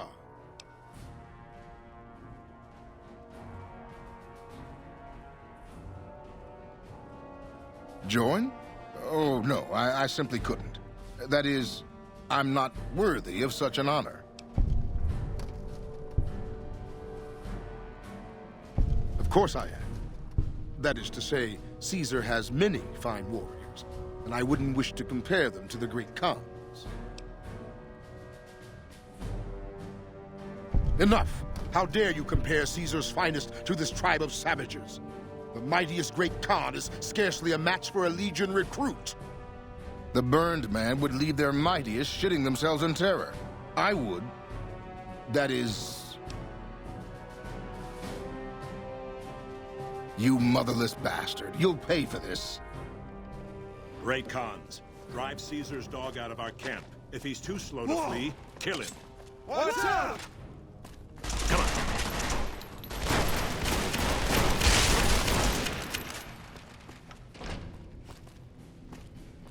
Huh?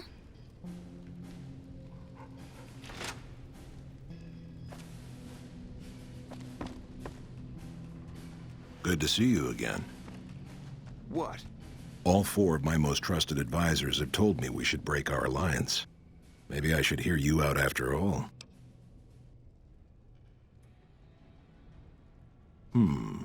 I've heard some things from my most trusted Khans that makes me wonder whether this alliance is a good idea after all.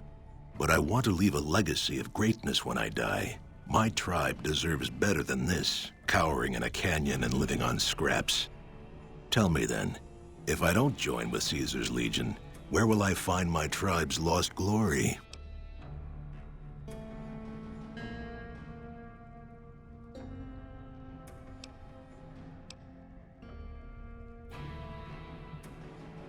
Well spoken, traveler, well spoken indeed. Perhaps it's time to find our own destiny, unburdened by the past. We'll begin readying the camp to move. As soon as Caesar makes his move, we'll depart. We will make ourselves strong again, and we shall conquer.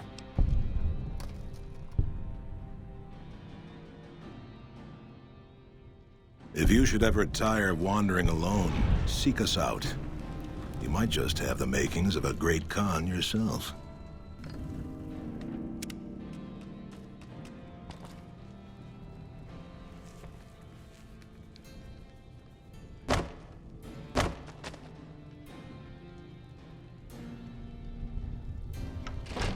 Soon Caesar will send in his best troops from the Arizona campaign. Soon Caesar will send in his best troops. From the Arizona campaign. The NCR won't know what hit him.